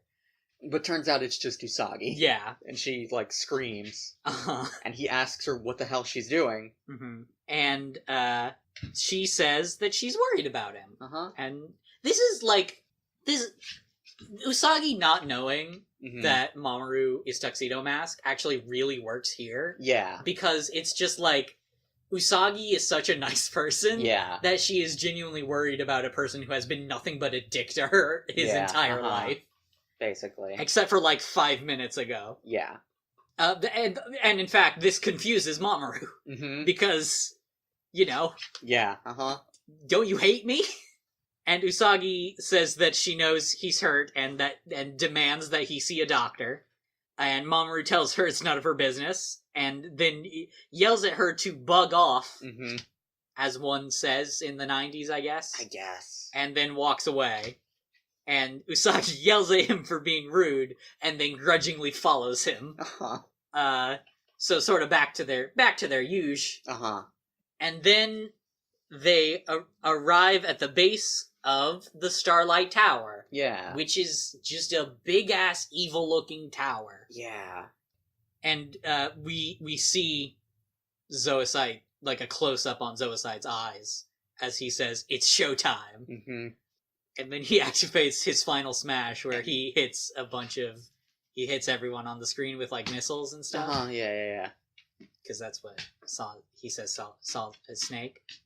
Okay. Snake says it's showtime. Yeah, that's great. Thank you. Snake. And then everything Smash turns Brothers. red. Yeah, everything turns red. Around Mamoru and Usagi. And Mamoru is pretty sure this is Zoisite. Mm-hmm. And starts looking for him, and Usagi cries out in fear at everything going red. And that's how Mamoru learns that she's been following him. And he chastises her, and she apologizes, and then suddenly they're just swoop. They're marbled. They get fucking marbled. They get marbleized and taken up to the top of the tower. And then we cut to the Hikawa Shrine, where the other Sailor Guardians are wondering where the fuck Usagi could be. Mm-hmm. I think Rei observes that she's always late, but not this late. Right. Ami says that she called her, but she didn't answer. Yes. Mako says she wasn't at school, and Luna says that she didn't answer her communicator either. Rei says she doesn't have a good feeling about this. So she doesn't quite do the Star Wars, but she gets close. And Ami suggests that they should try to go find her when a voice from behind them says that she's at the Starlight Tower. Mm-hmm. And they all turn, and they're like, and we see a girl. Mysterious, unknown figure. We see a white cat. And a girl with long blonde hair. Yeah. And a big red bow in a school uniform. And all the girls are like, "Who are you?" And the cat says, "Who are we? Have you forgotten already?" And Ami, because she has an IQ of 9,000, recognizes that this is Artemis and that the girl must be Sailor Venus. Uh-huh. And the girl says, "Yes, I am Sailor Venus, but my real name is Minako Ayano." Yeah, that's your real name. Mm-hmm. Not Sailor Venus. That's her real name, but her true identity is Sailor Venus. Okay. Okay. Those are the same. They don't have to be. If it's your true identity, it's your real name. Okay. You know? No. No? No. What do you... I don't know. Artemis explains that they figured out that the enemy is at the Starlight Tower. Yeah. Which I guess... Okay. Yeah. They were investigating. And, so Minako... This is really funny. Mm-hmm. This bit's really fucking funny. Minako suggests that Usagi must have already figured out the enemy's plan and went ahead without the others. And all the girls are not so sure that would be the case. But Minako insists that they have to go to Starlight Tower, and the other girls agree. Mm-hmm. And I just... See, there's the obvious reason that's funny, which is like, oh, Sailor Venus assumes that Usagi is more competent than she is, right? But the main thing that's funny to me is now every time in the past when Usagi has done something that the others don't want her to do, right, she has always led them directly to a monster. Right. And they only defeat the monster because of Usagi's perceived mistakes. Right. Minako is right that Usagi is at Starlight Tower. Yeah, She's just wrong about why. So it's not just an Usagi thing. Just everybody in this show is constantly doing the right thing for the wrong reasons. Yeah, exactly. But yeah, the Minako, runs off, and the other girls follow. Meanwhile, back at Starlight Tower, Mamoru and Usagi have been teleported into like an empty room, inside the tower. Inside the tower. Usagi's unconscious for some reason. It's a summoning sickness. Yeah, okay. She can't perform any actions until the next turn. Right, okay. But Mamoru has I don't know enough about magic to make this joke. I'm aborting this. I'm continuing on. Okay. Oh, that was a Magic the Gathering thing, not a D&D thing? Yeah. Okay. Yeah. I have no idea. I contain multitudes. All right. Of Wizards of the Coast products. Mm-hmm. And Zoisite is here also. He's in this big empty room, and he sort of walks towards them and places his rainbow crystals on the floor. Right. Sort of in the middle distance between them. Yeah. And, steps back away from them and asks Mamoru to place his down as well. And Mamoru tells him to let Usagi go first, but Zoisite refuses until Mamoru drops the crystals. And Mamoru begrudgingly agrees. And he puts the crystals down and he steps back. And then Zoisite laughs and Kunzite appears in front of the crystals, basically. Yeah. And just summons them up to his hand. Yep. Which is really fun. Was he just invisible, just standing there that whole time, do you think? I think he teleports in. Maybe, but that's like... Zoisite could have done that. Yeah, and Mamoru is like, how could you? He's so betrayed. He yells at Zoisite for lying to him. What did you fucking... I don't know what he expected. He has magic. Like, he could have done that in any number of ways that Mamoru could have predicted.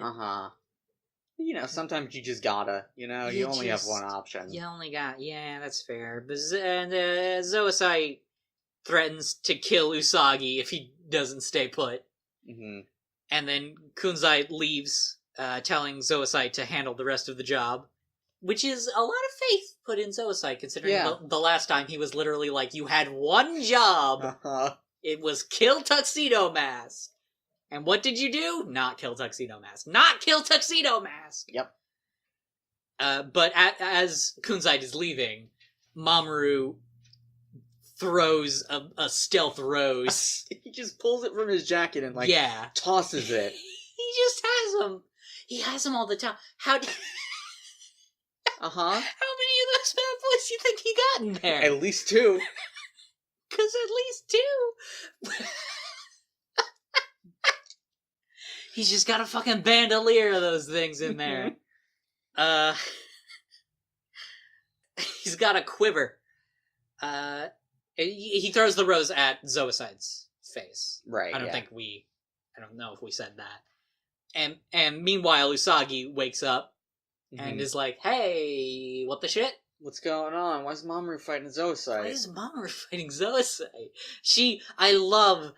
In the grand tradition of convenient fainting, I love that she faints so that she can't see him throw a rose at this point in the episode. Yep. Oh, man. And then Zoicide notices there is a cut on his cheek. Yeah, from the rose. From the rose stem, I guess. How did he not see it coming for him? I don't understand. Listen, Mamoru can throw those really fast. I guess. It didn't look like it was moving very fast. Those things move at like 70 miles an hour. But he's upset that Mamoru would ruin his beautiful face. Yes, which is fair. It is a beautiful face. And then he just teleports away. Yeah. And he says over the loudspeaker of the Starlight Tower, I guess. I mean, he's magic. He just says it over his magic voice. Over his magic voice. It was funnier if I said over the loudspeaker is the thing. I don't agree. Okay. Wow. It's not much of a joke. Okay. We'll let the people decide that, too. He tells Mamoru if he wants the rainbow crystals, he should come to the top floor observation deck. Which definitely isn't another trap. Definitely is not another trap. Don't even worry about it. Don't even worry about it. It's not a trap. It's not a trap. But he does... I think Mamoru knows it's a trap, so he doesn't really start moving until Zoicide starts freezing the room. Also, Usagi internally wonders why Mamoru would want the rainbow crystals. Yeah, But yeah, Zoicide begins freezing the room, and, just spikes of ice start falling. Yeah. There's just what's he freezing? Air. The air? Air. Because that's weird. Yeah, it's magic. He cast Bufu. He sure does. He sure did. Sorry, he cast Bufula. You're such a fucking nerd.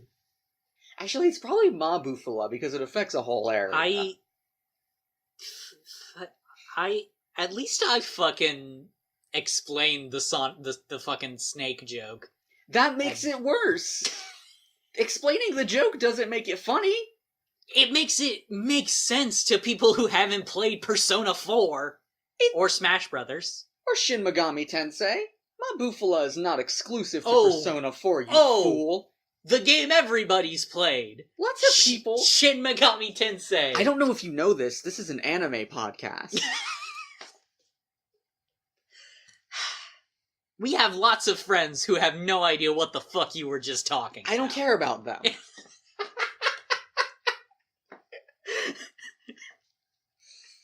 Anyway, Mamoru and Usagi Mamoru tries to protect Usagi from the falling ice spikes, and tells Usagi to, run away.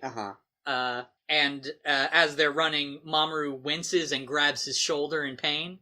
And again, Usagi just having a lot of little moments of internal monologue as she pieces. You can see the fucking cogs turning in the 2 cogs in Usagi's brain turning. As she thinks, hey, Tuxedo Mask also had his shoulder hurt. Hey, that's weird. Nah, couldn't be. Couldn't be him. Couldn't be him. That jerk, Tuxedo Mask? Couldn't be. And then the floor starts to cave in. And Usagi says, I can't take much more of this. This is making me crazy. Which is just a fun thing to say when you're in mortal peril. Yeah. And they run towards an elevator. And we cut to Which- commercial. Cinematic parallels. Yeah. Also, this is not the first time these two have run towards an elevator. No, it's not. And that went badly for them last time. Yeah, I'm sure it'll go great for him this time. Yeah. But yeah, when we get back, How you doing? Boobas. You remember Boobas? I don't know what the fuck you're saying. The show? No. The Boobas? Nope. They're creepy, fat costume characters. They dance. Sure. They fly. Yeah. They're like worse Teletubbies. That sounds bad. I don't think I want to watch that show. You ever want Teletubbies except they interact with real people sometimes? No. And it just sort Absolutely do not. of drives home how much of a monster they are? Nope. Please no. When we get back from the commercial break, Usagi and Mamoru reach the elevator, and Usagi, I love this, she repeatedly hits the button to make the elevator go faster. And it opens, and they rush inside, and they're safe. They're safe They're from safe the ice. now in an elevator. Uh-huh. You know. Elevators. Safe. Safe. Perfectly safe. Perfectly safe. Not metal death boxes. Nope.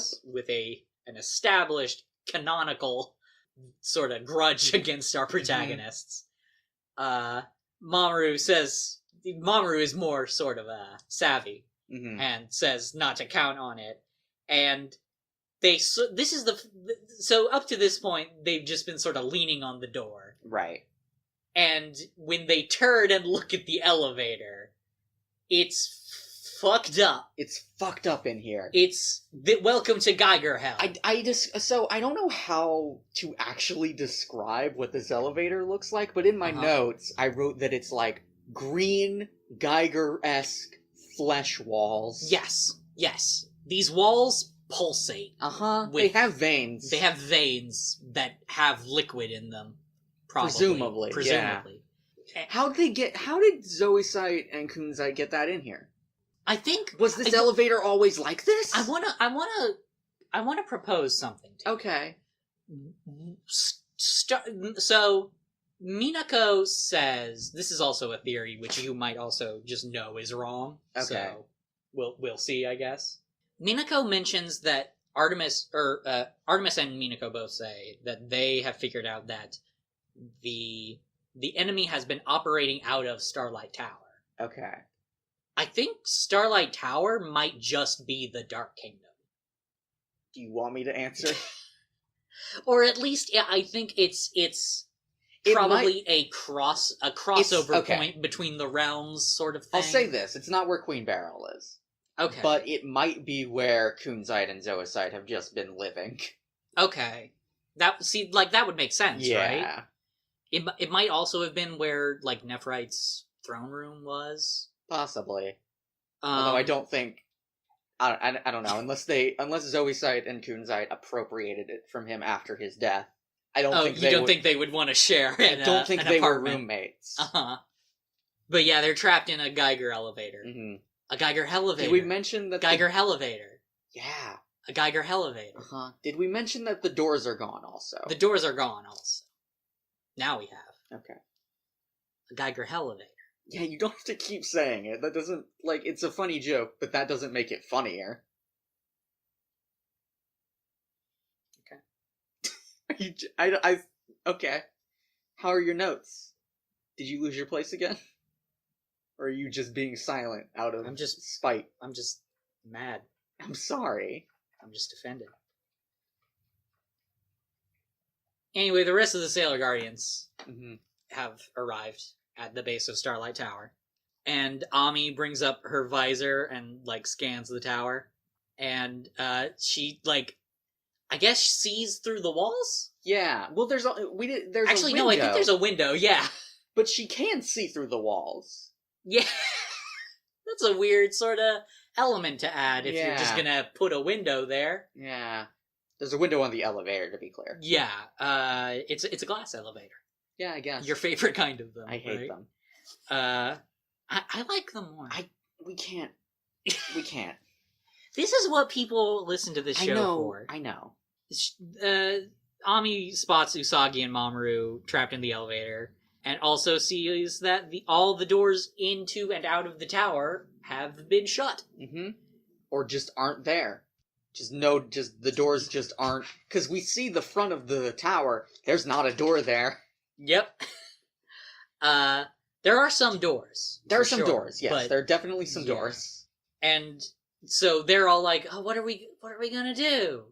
What if we can't get in?" Mm-hmm. And then Mako just supreme thunders one of the doors, just blows it the fuck up. Uh-huh. And all the others are sort of stunned for a moment, and Mako just tells them to come on, and they do, and they all charge inside.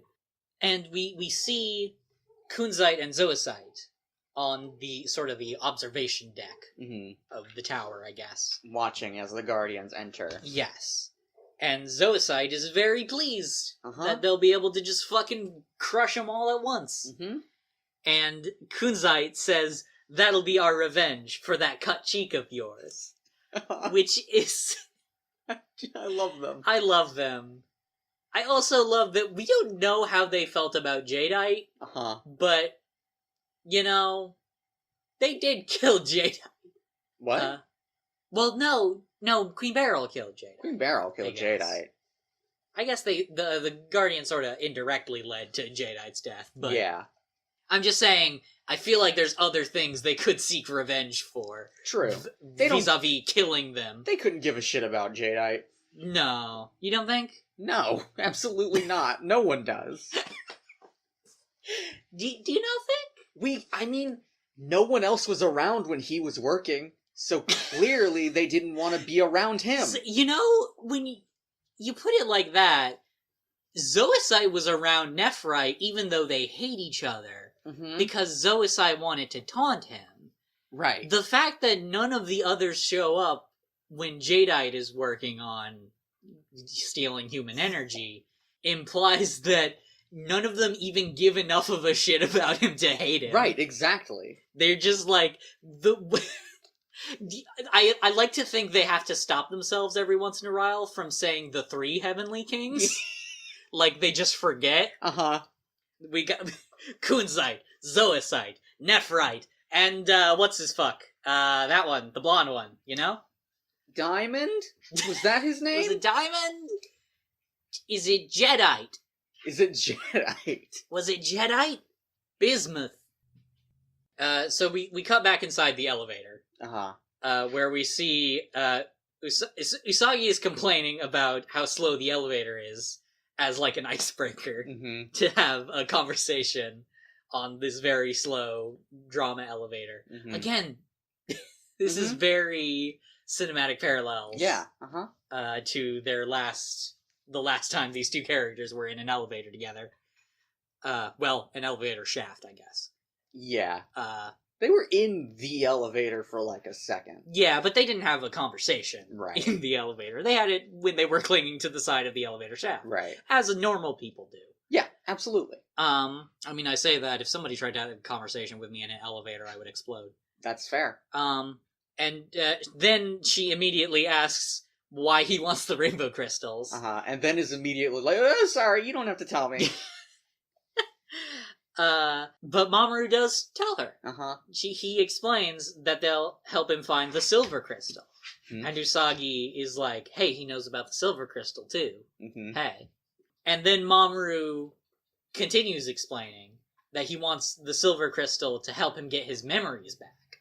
Right. And we see a flashback as he explains that when he was 6, he and his parents were in a car accident.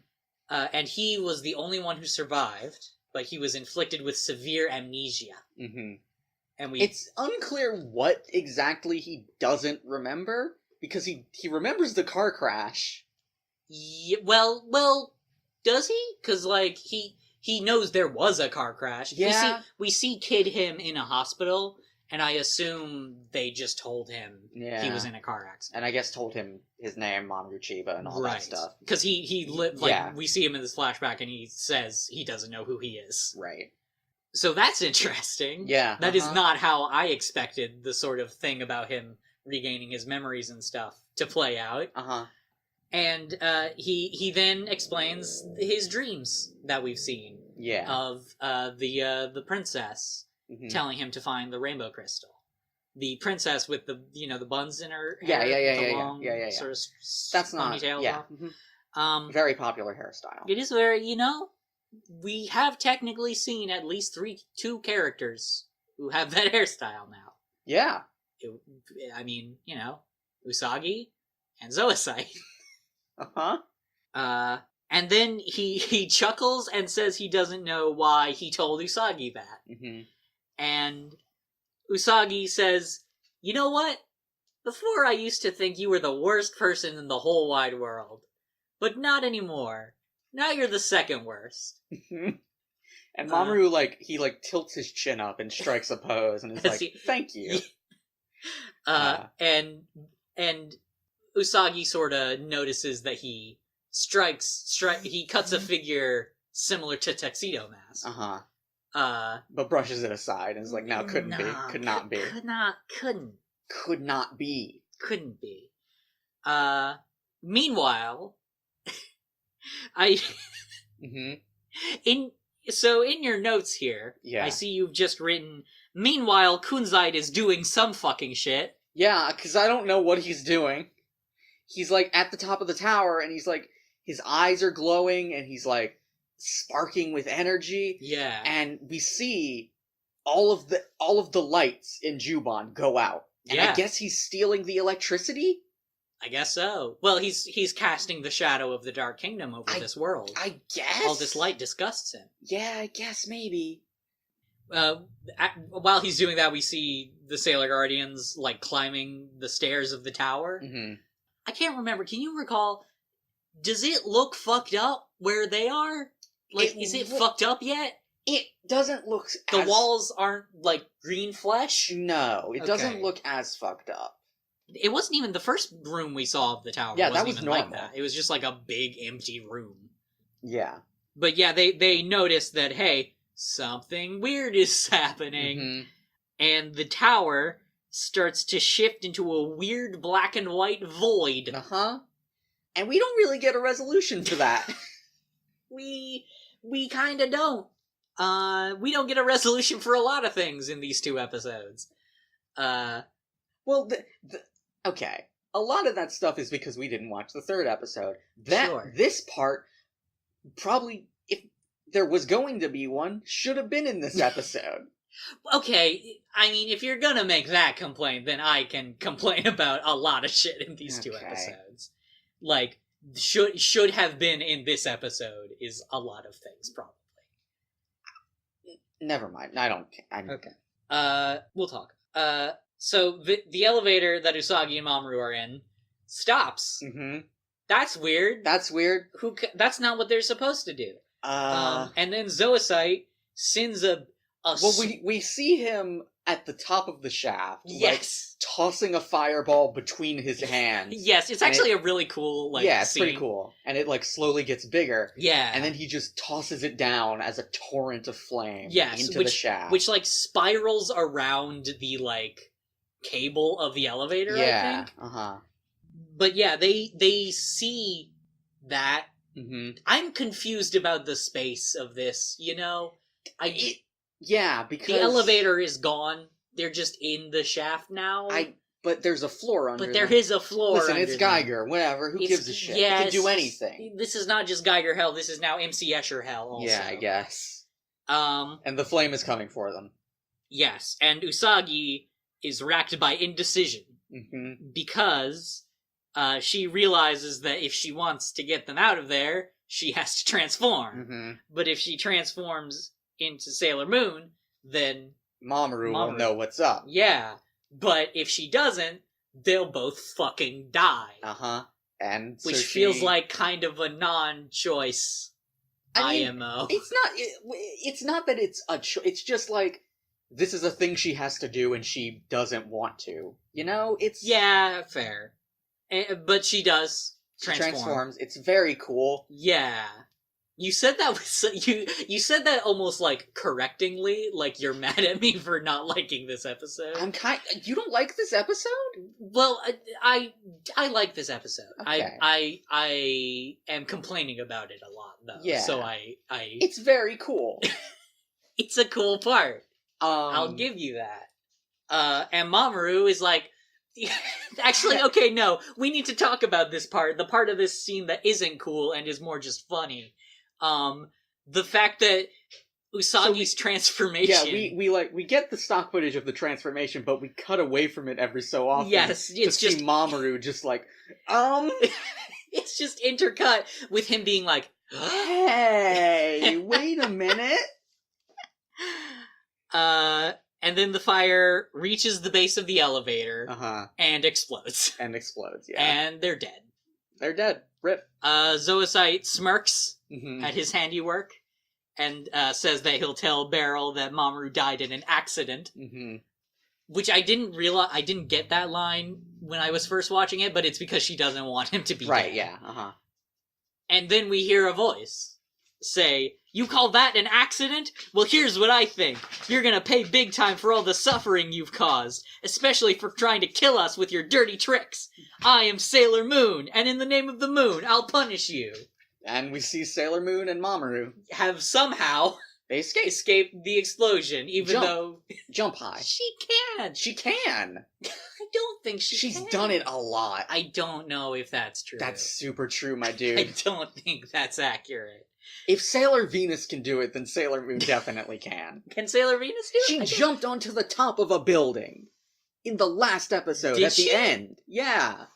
That's how she left. I guess that's true. Well, a lot of the sailors have different powers than not each other has. Ray's a fucking psychic. Yeah. Sailor Moon can jump real high. Okay, I believe you. You didn't for a second. I do now. Okay. Fuck it, I don't like the energy we're bringing to the podcast right now. Okay. They escaped the explosion. Also, just jumping shouldn't have helped them. It shouldn't have helped. They jumped past the fire. They can't jump past fire. It was swirling. It they was got a in lot between of them. fire. They got in between the swirls. Can't. They're fine. They're fine. They're fine. Except for Mamoru, who's still real hurt. And yeah, he's just he's had such a bad day. Oh. And Zoisite is just like, "Well, Sailor Moon, I'll get rid of you and Tuxedo Mask." And she's like, that's weird, because he's not here. I just started laughing at that scene again as we're talking about it. And then we hear from off screen Mamoru say, "Yes, I am." And he fucking, she turns like, and sees him, and he pulls a single rose from his coat. And like, it lingers on that for a second, just to make you think, wait, does she just know that he's Tuxedo Mask because he has a rose in his jacket? But no, the rose is his transformation pen, and he transforms into Tuxedo Mask.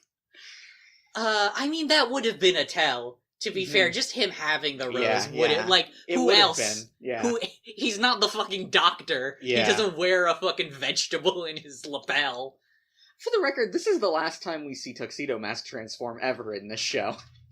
No way. Absolutely. No way. This is our first and only proper Tuxedo Mask transformation sequence? Yep. That's wild. Yep. Well, he's a boy. He can only get one transformation. He's only allowed one transformation sequence.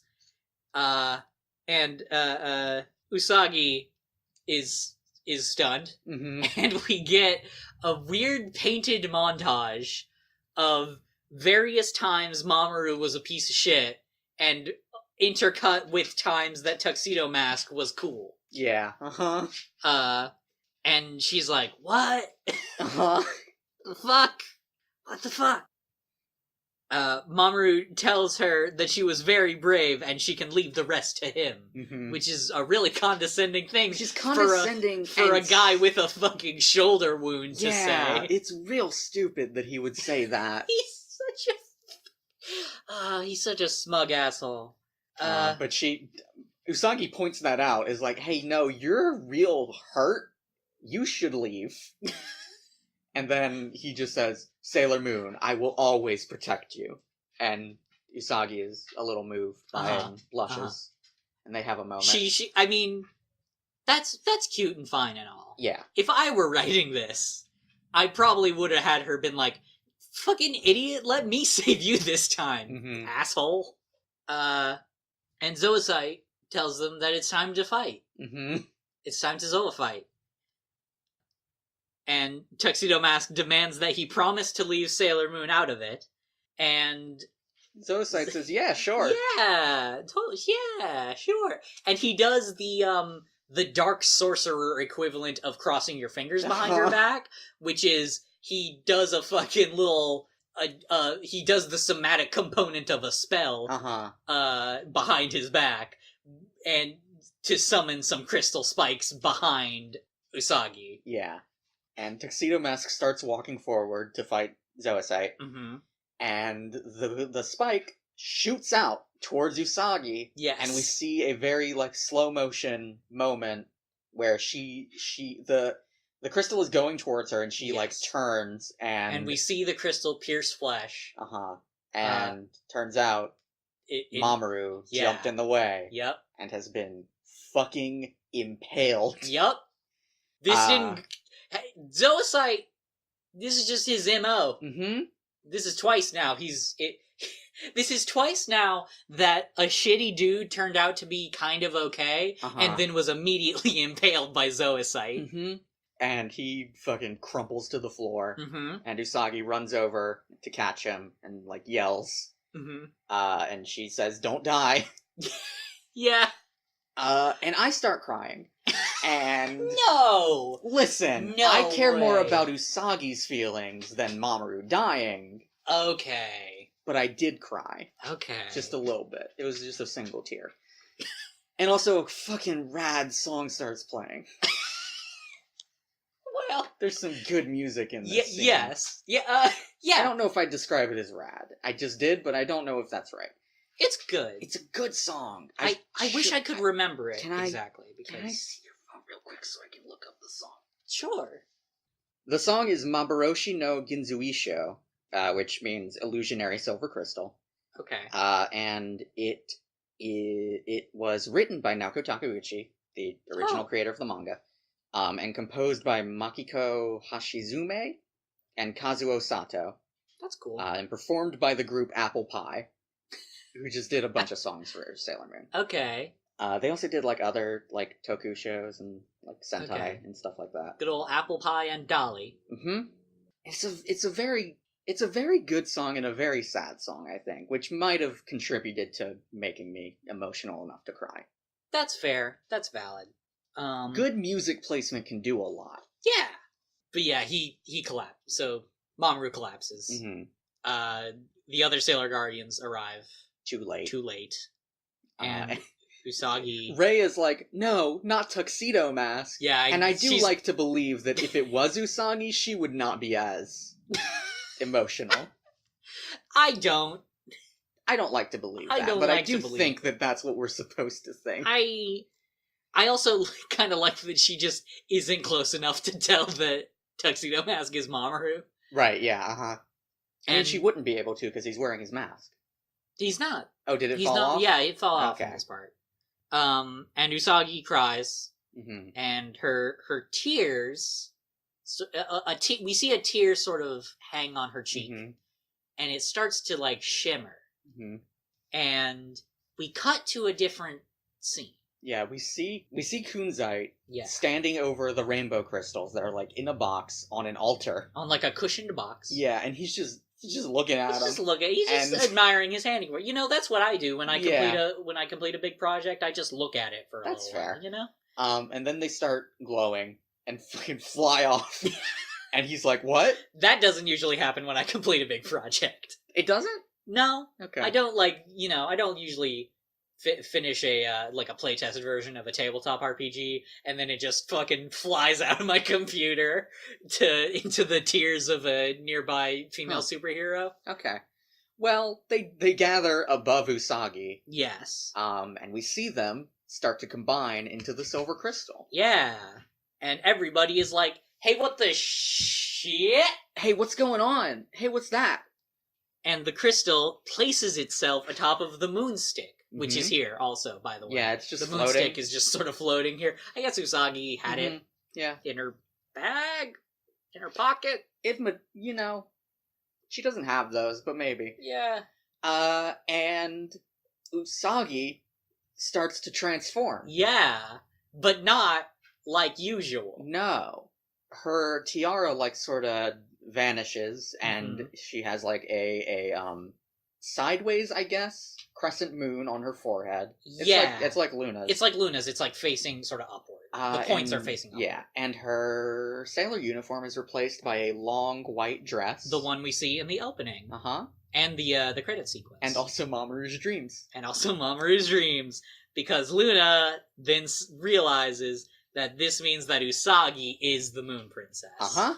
Surprise. And the episode ends. And I die. And you die. Real quick, before we talk about the next time on, which I feel like there's not a ton to say about the next time on, but before we talk about that, do you want to talk about the version of the scene we just talked about from the Deke dub, which you did show me through a YouTube video? So this is the first time where a thing the Deke dub did a lot was anytime the show had a vocal track, because the vocal tracks are in Japanese, gotta replace them. And they recorded completely original, much worse, I'd say. Much more like hard agree American poppy, like 90s pop songs. Oh, it's so 90s. It's like a female vocal version of the song that plays at the end of King's Quest 6. Okay. Like, that doesn't mean anything to me, but I hope it does for someone. Maybe. And it feels okay. Here's the thing. It feels like. It feels like the pop cover of a song from a Disney movie at the end of the Disney movie. Yes, absolutely. And which is what the King's Quest song is, basically. And so, this song is not, like, important, but I just want to go... It's important to me. And just since we're shitting on it, I do want to give them the courtesy of saying, you know... It's Who called, inflicted this on us? The song is called My Only Love. And it was written by Michael Beniot, John Miyagi author, and Andy Hayward, and was performed by Jennifer Seehey, who did like all of the songs that they replaced the vocal tracks. We can only afford one. Yeah. Let me just read you some lyrics from this. Dude, please do. I mean, I listened to it, but deep in my soul, I'm not gonna sing it. Love so strong. It takes control. Yeah. Now we both know. The secret's bared. The feelings show. Kind of on the nose. There will come a day, somewhere far away, in your arms I'll stay, my only love. And so, that's just, that's, I don't know. It's bad. I don't like it. It's written like a fucking, this is a really good, middle grade schooler poem. Yeah. And not so much a good song that is in an episode of television. It really, like, I would not have cried at that scene. No, for multiple reasons. That song is not the only part about that scene that I want to talk about. It's not. Because that scene, they fucked it up. They fucked it up real bad. Mm-hmm. Because they fucking, like, I hate Luna's voice. We've talked about Luna's grandma voice is bad. Luna's grandma voice Artemis is also a grandpa. I guess that makes sense. He's either a grandpa or like a middle manager at an insurance firm. Why not both? He's a grandpa who's also a middle manager. And they just sort of commentate a bunch on what's happening. Yeah. As the silver crystal is formed. Mm-hmm. Like, the thing that gets me, the thing that really fucks with me, is as soon as Usagi transforms into the Moon Princess. Yeah. First of all, fucking one of the Sailor Guardians is like, who'd have thunk that, Usagi could be a princess? And then, or Serena. Serena, yeah.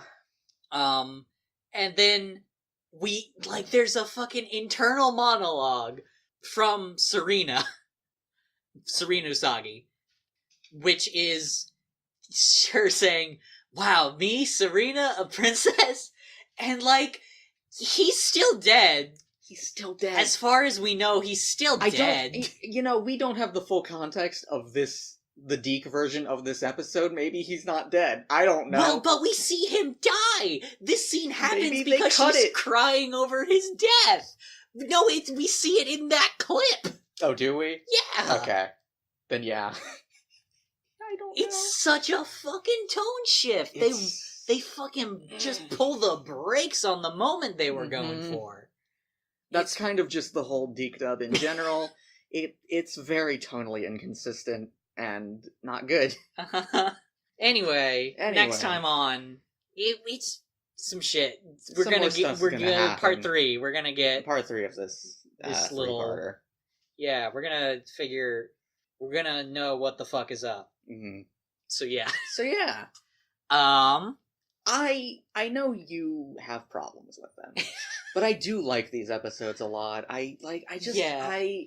So much happens, and I think it does a good job with its emotional beats and with its, like, just Mamoru being such a determined asshole that he won't see a doctor is a really strong characterization moment for him. Yeah, that's fair. I love Sailor Venus. We don't get a lot of her in these episodes, but I love that she's here now. Yeah. Did you have more you wanted to say? Because I just wanted to... Yeah, I don't want to interrupt your talking about the broad points that you really liked about this. Yeah. I like just...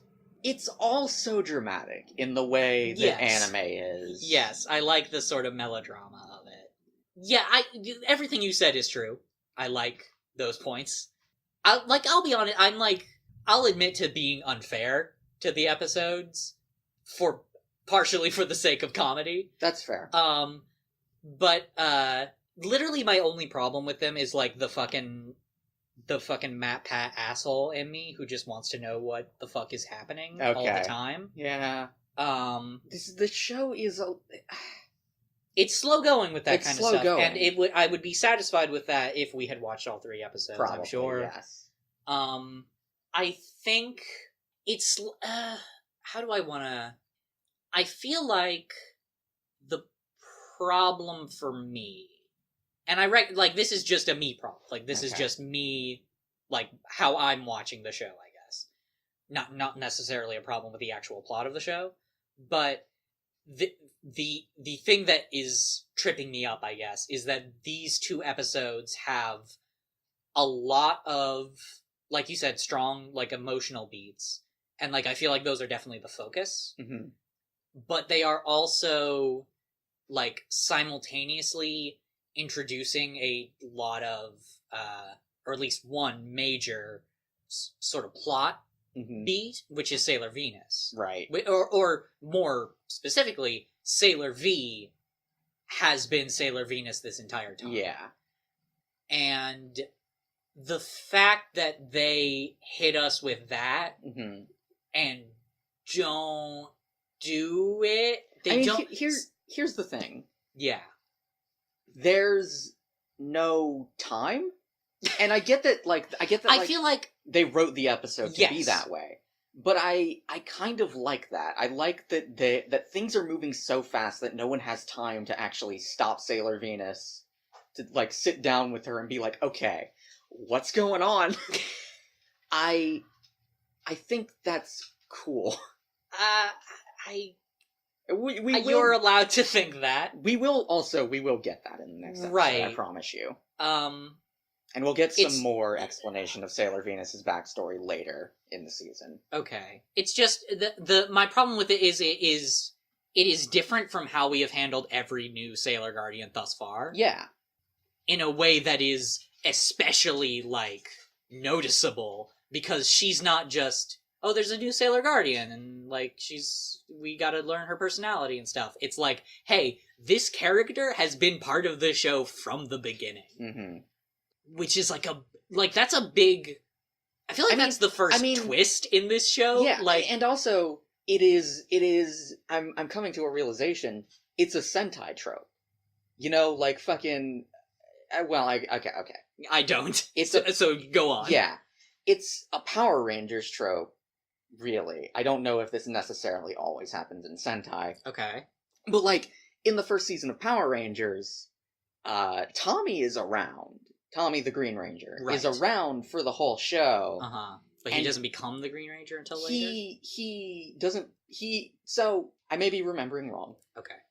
The thing that happens is we find out he's been the Green Ranger the entire time. Okay. After the Green Ranger has appeared a few times and just fuck the other Ranger shit up because he's evil.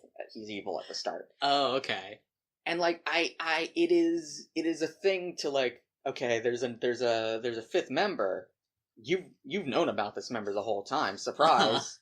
And Sailor Moon is we assume that a lot of magical girl tropes come from Sailor Moon. They don't. Right. Sailor Moon takes a lot more from Sentai than it does from like classic magical girl media. Mm-hmm. So I don't know. That's a thing I realized. Yeah, but it's like my point is just it's like the first, what feels like the first real twist of the show. Yes, absolutely. Because like everything else has been like we fucking know Mamoru is like. Did we? Tuxedo Mask. We didn't know that. That jerk? He couldn't be Tuxedo Mask. Couldn't be him. Like we knew Usagi. Nobody else has that fucking hair. That's not true. Except Zoisite. That's not true. Is that a character we'll meet later? You'll see. Okay. But it, like, besides those, that, like, and I guess maybe that cat came from the moon. Which is kind of a twist, I guess. Kind of.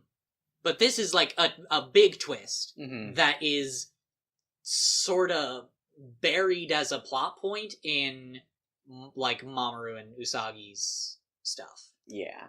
In a way that so far feels unnecessary. Okay. Because, like, I feel like there's not, like, obviously Sailor Venus played an important role in both of these episodes. Mm-hmm. I don't think there's, like, no way you couldn't write Sailor Venus out of these episodes. Yeah. Like, it just feels kind of, at this point, it feels arbitrary mm-hmm. how things are playing out. And so, and maybe when I figure out what the fuck is going on, that will feel less so. I'll say Sailor Venus and Artemis are introduced in these episodes because they know what the fuck's going on. Okay. And they are introduced so that they can so that they can be around for the next episode where they have to explain some stuff. Okay. That's also wild to me, because they just also dropped that Usagi is the Moon Princess. Yeah, And the Silver Crystal is now here. Uh-huh. And so now they have so much shit to deal with. Mm-hmm. Hey, I want to say real quick, remember when Nephrite thought that Sailor Moon had the Silver Crystal? Oh. Yeah, that's interesting. The Silver Crystal was her tears the whole time. The real Silver Crystal was the murdered boyfriends we made along the way. Uh-huh. Yeah. Yeah. Any other thoughts? I have so many questions. Mm-hmm. I kind of want to ask them now. You're not going to answer them, which I know is fair. What are your questions? I just want to get them out there. Because I don't want to wait until, like, next episode. Mm-hmm. Like, why are there two cats? Why did one cat get assigned 4 Sailor Guardians and the other got 1? Actually, you know what? This is a question you can answer, potentially. Okay. Sailor V existed as a manga before Sailor Moon existed. Which means, but obviously Sailor V was not always Sailor Venus, right? I don't know if that's true. I think V might have just always stood for Venus. Okay. I think she was always Sailor Venus. Okay. But the others didn't exist? The others did not exist, except as, like, concepts. Okay. And by that I mean, like, Naoko Takeuchi knew that she wanted to write those characters, but they did not exist in The manga. The manga. The manga. So Sailor... For the codename Sailor V also takes place in London, I think. Oh, okay. I could be wrong. She's just been hanging out in London this whole time. That's why... Well, that doesn't make sense. No. I think there are I don't fucking know. There's a character we'll meet later on who's from London. I don't know. Okay. Don't worry about it until then, I guess. So Sailor V, the manga, was it in continuity with Sailor Moon, the manga? Oh, absolutely, yes. They were the same continuity. Yes, they were the same Sailor continuity. Moon was like a sequel to Sailor V. Yes. Okay. It might have started coming out simultaneously, but yeah. I think by the time Sailor Venus made it to Sailor Moon, Sailor V had ended. Okay. That's really interesting. Yeah. Why does she have two code names? Why does she wear the mask? Because it clearly isn't necessary for anybody else. Why?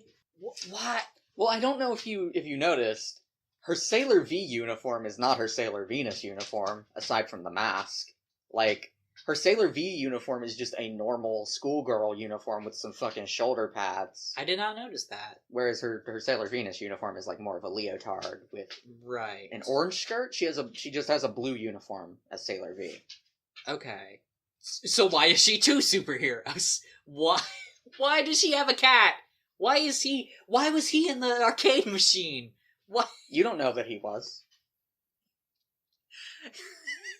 Yes, I do. No, you don't. He has the same voice. They haven't revealed that yet. Sometimes, fucking is fucking Motoki Zoisite? They have the same voice. You tell me. No. Could be lying. I could be. There's no way for you to know. Why is there two cats?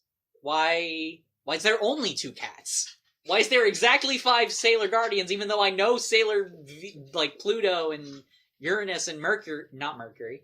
That one's already here. Yeah. Neptune. Uh-huh.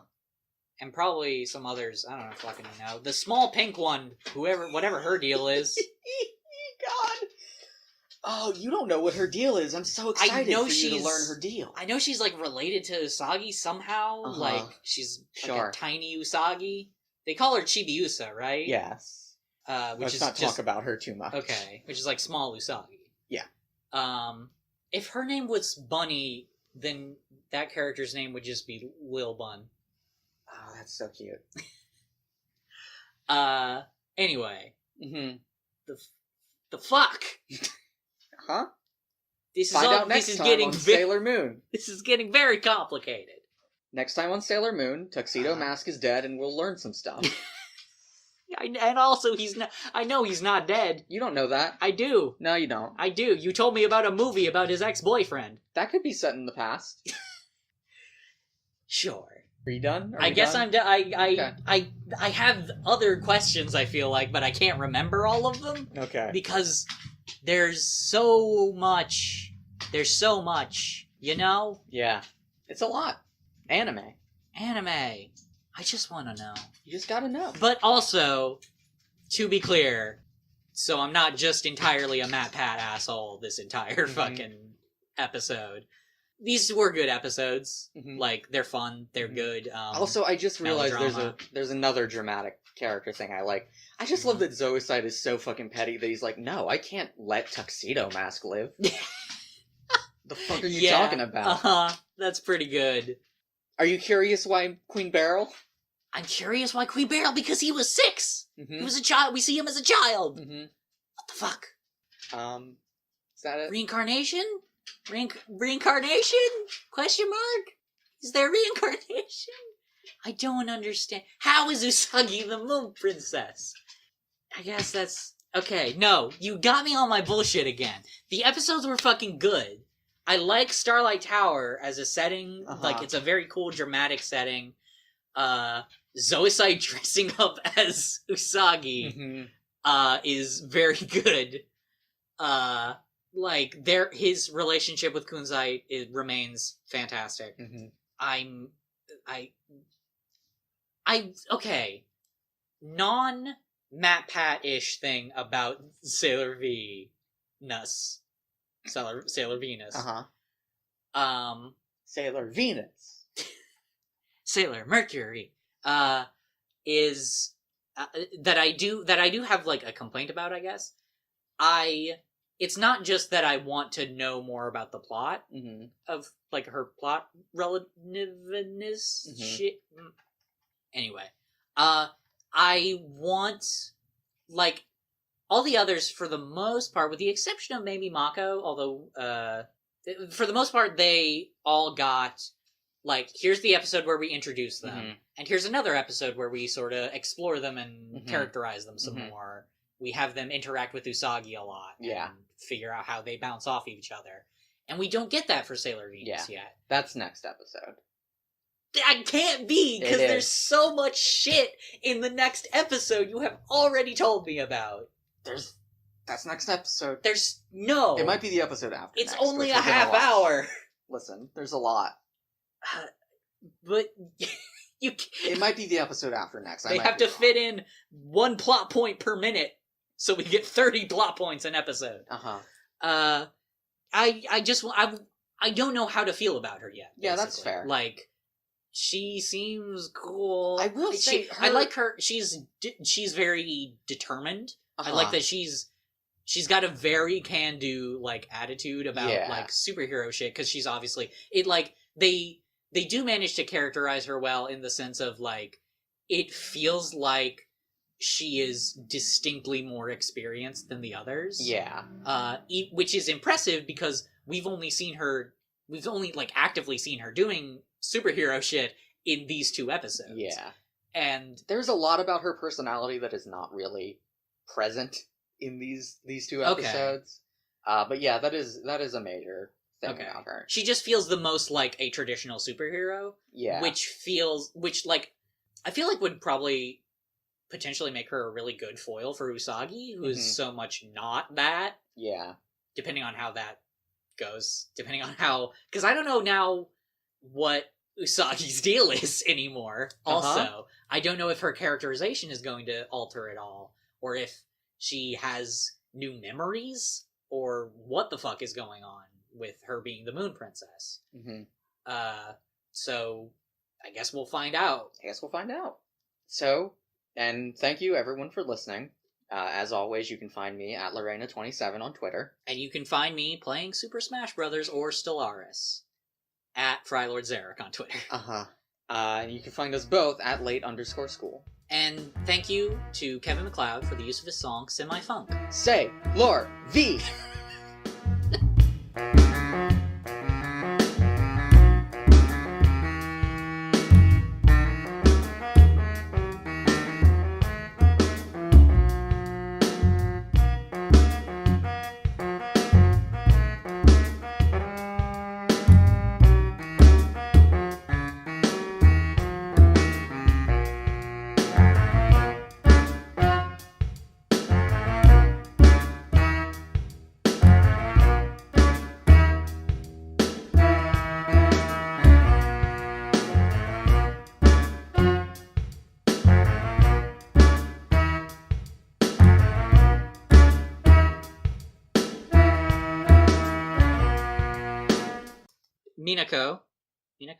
Minako? Did I say it right? It's fine. You said it fine. Minako? Minako.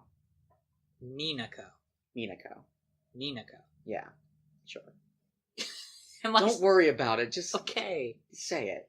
You get on my case for talking about people's names, and then I get when on I your try case. to do I'm it sorry, right. You're right.